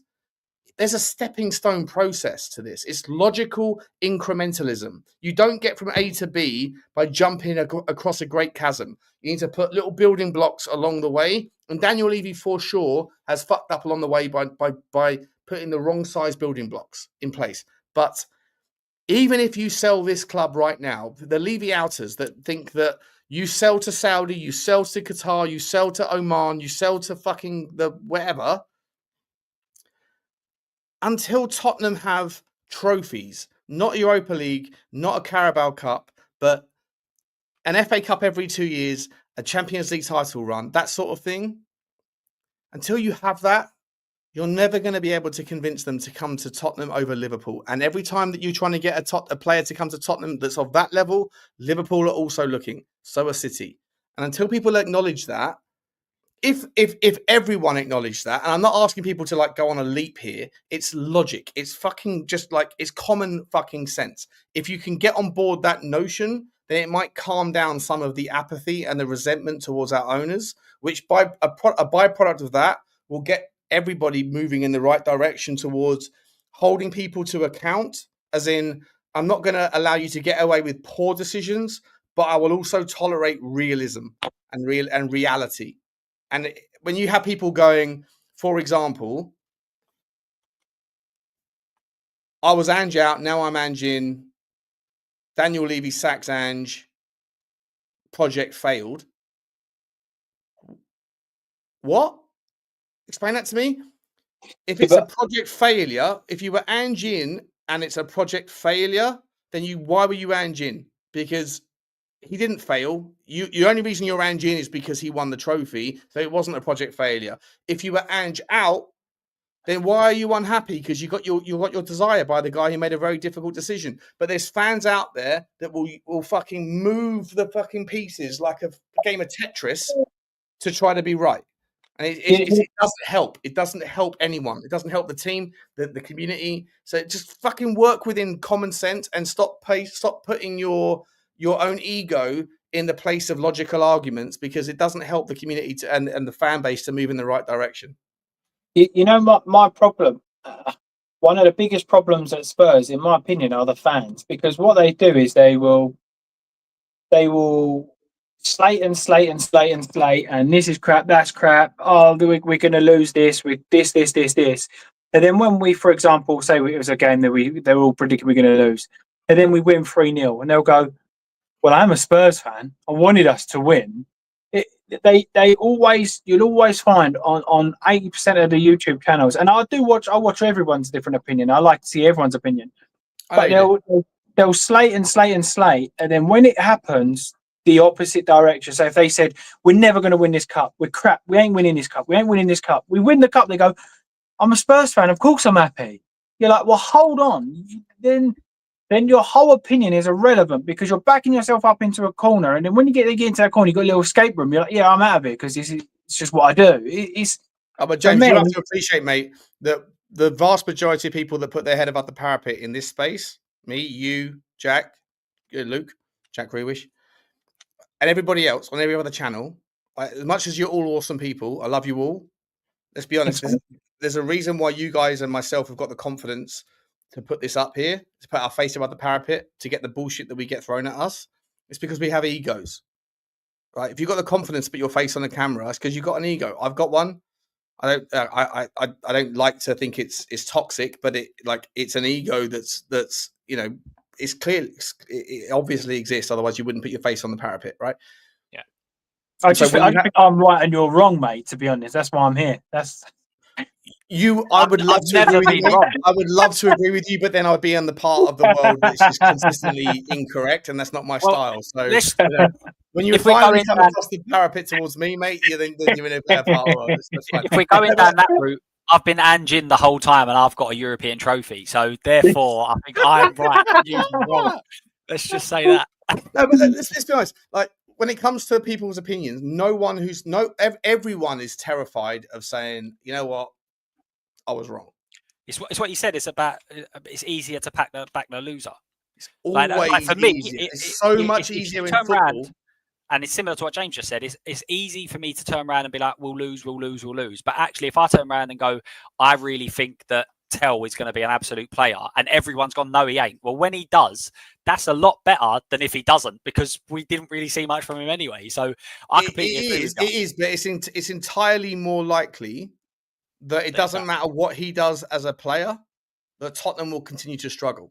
Because, like I said 1,000 times, if you are someone that backs the losing lottery numbers and then claims that you're a winner because you were right, even though you lean negative, and there's people out there, there's people that make there's a currency in negativity in content, right? People that are watching this, 600 people watching this, right? Just pay attention to this. I'd love people to pay attention to this. Doesn't matter what channel you support or what team you support, who you're watching. Watch the amount of people, the frequency of people that have figured this out. Backing and predicting the losing lottery numbers is so much easier than predicting the winning lottery numbers. Because if your ego is driving your force, which it is for most people, then you want to be right. And if you happen to be wrong, then you get to celebrate the victory anyway. But for the most successful teams in the history of football, they lose more often than they win if the line in the sand of success and failure is a trophy. Manchester United and Liverpool are the most successful teams in English football history, and they lose 60% of the time. They fail 60% of the time if the line in the sand between success and failure is a trophy. And everybody else fails more often than that. So if you care about being right, then it's so much more logical to lean negative. Everything's a problem. No one's good enough. No one's good enough, right? Everyone that you're linked with is not good enough. Everyone that you have, we could have better. There's so many people that I'm friends with, people that I don't like, people that I do, that do this because they want to be right rather than believing and trusting in what is right, which is the faith and the support of your team. Because Tottenham Hotspur fail 90% of the time. But I don't mind being wrong because I'm wrong all the time. My wife tells me. So I know I'm wrong all the time. So it doesn't make any difference if I come in here and I'm wrong. That's just the way you know, the one thing that infuriates me is in today's world, you can change your opinion. It doesn't mean you're wrong. Everyone's allowed an opinion, and you're allowed your opinion to be proven correct or but what's the motivation of your opinion is the question I'm asking, right? When people say that's different, Matisse Tell is shit, or Ange Postecoglou is shit, or Thomas Frank, right? You just wait. You wait. Thomas Frank is not going to win the first 10 games of the Premier League. The only way people are going to the people that like the Ange outers, the Australian fans, the Angephiles, whatever you want to call them, for every different walk in life, the second that Thomas Frank loses a game and loses one heavily, of which they all do, even Pep Guardiola lost to Tottenham 4-0, right? To Ange Postecoglou, by the way, right? When they lose, you wait. The same people will rock up on the fan channels and say, I told you, I told you, I told you, I told you. When we win, nowhere to be seen. When we lose, they're out in force. It's because it's easier to predict losses. It's easier to know that essentially you're going to be right more often than you're wrong if you predict failure. And like it's whether or not you as an audience member, as someone who's listening to opinions and enjoy that stuff, whether you buy into it or whether you sit there and go, okay, fair enough. But am I going to give you the credit for being for predicting the losing lottery numbers? Because we can all do that. We can all tell you that Matisse Tell is not going to score you 50 goals next season. The Ange thing, you want to get behind him perfectly. Anyway. The Ange thing sums this up perfectly because, and I put this out on X as well after we won the trophy, because as I said, I was Anging the whole time. Not maybe this season after he won the Europa League, I thought he would stay, but I thought that last year we should have kept Ange until the end to see what he does. And I put out at the end of the season because I thought exactly what was going to happen was what you're saying. And I was like, but with Ange winning, it just means both sides are right. The Ange in lot thought he could go and get us to the trophy, and he did. But the Ange out lot said the league wasn't acceptable, and it wasn't. So we was just both right. There was no wrong. No one was wrong, really. We was all right because you said that what he done in the league weren't right, and you was right about that. And I thought he'd win the cup, and he did. So therefore, we're just both right. And sometimes that happens. But it's almost like you can't have two rights. You can't both be right. So I keep being told, yeah, well, Ange should never Yeah, have, but would you should never have lasted. would you rather? Because here's the thing, mate. Luke, you're starting out on your content thing, right? So you're at 1,000 subs now. You're gonna get to 2, 5, 10 very soon, hopefully, and I'm gonna help you as much as I can. By the way, make sure you smash the subscribe to Luke. I'll put the link in again. But do you want to be someone who leans negative so that they can say that they were right when they're pissed off by the losses, but it softens the blow? It's like I haven't read the book, but like there's like the 7 stages of grief when you lose someone, like your mum, your dad, your brother, whatever, right? First of all, there's denial, then there's sadness, then there's anger, then there's acceptance eventually. Right? You go through those 7, wherever the 7 stages are. I think that people that lean towards the negative, they'd rather be angry than sad. I think that it's better to kind of like when I'll always sort of you'll never catch me ever as a Tottenham fan ever at the end of when we get beaten 4-0. You'll never catch me angry, claiming I told you this Levy's a fucking idiot and the manager's a fucking idiot and this player's a fucking idiot. I won't do that. I'll criticize the players, but I'll be sad. Predominantly, I'll be sad because I'd rather lean towards thinking that Tottenham will be okay, that we can do things. I'll caveat with, my expectations are always a little bit kind of tailored towards whatever I think is possible. But at the same time, I think a lot of people skip over the sadness of loss and they pivot straight towards anger. And they love it if they're someone that said before that this guy's not good enough, that guy's shit, the ambition here is fucking shit. Because when we lose, they don't have to deal with the sadness of loss. They can pivot straight to anger because they want to be right about what the problem was in the first place. And then when we win, and they can't wave that flag, they can't rattle that drum, bang that drum, then they disappear anyway for 7 days. I won't see that person on a podcast like telling everyone that this person's the problem, that person's the problem, or I was right, I told you so. Mate, yeah, I was completely Ange out. I would have sacked him at the quarterfinals, and I would have got somebody else in. That's how I stand. But at the end of it, and we've won it all, I'm like, absolutely fair play. I was wrong. We won the European trophy. That's all I wanted. And from that point, it's like, I was wrong. It's fine. Let's move on. I've got the great of the good. Whereas there's people that would, rather than sort of criticize, what they do is they say, well, it was an easy route anyway, wasn't it? It was an easy route. Like, it's just infuriating. It was an easy route. We should have won that. Like, it's just stupid. We were favourites, and I'm like, yeah, but we've probably been favourites for other tournaments and not won. And I'll say it again, all of the time. I say the same thing about that argument. Go to 2019, look at the Chelsea-Arsenal final, look at Chelsea's route. They did not play anywhere near the level of opposition we played. The best team that they played, ironically, was Eintracht Frankfurt, and they weren't as good then as they are now, or they were around about the same. So their group stage was absolutely horrendous.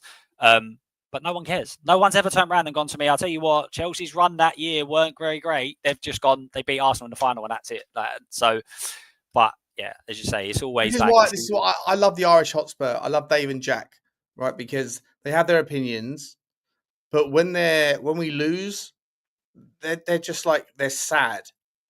Right? They're really sad. You see it on their post-match shows, they're sad, they're fed up, they're frustrated.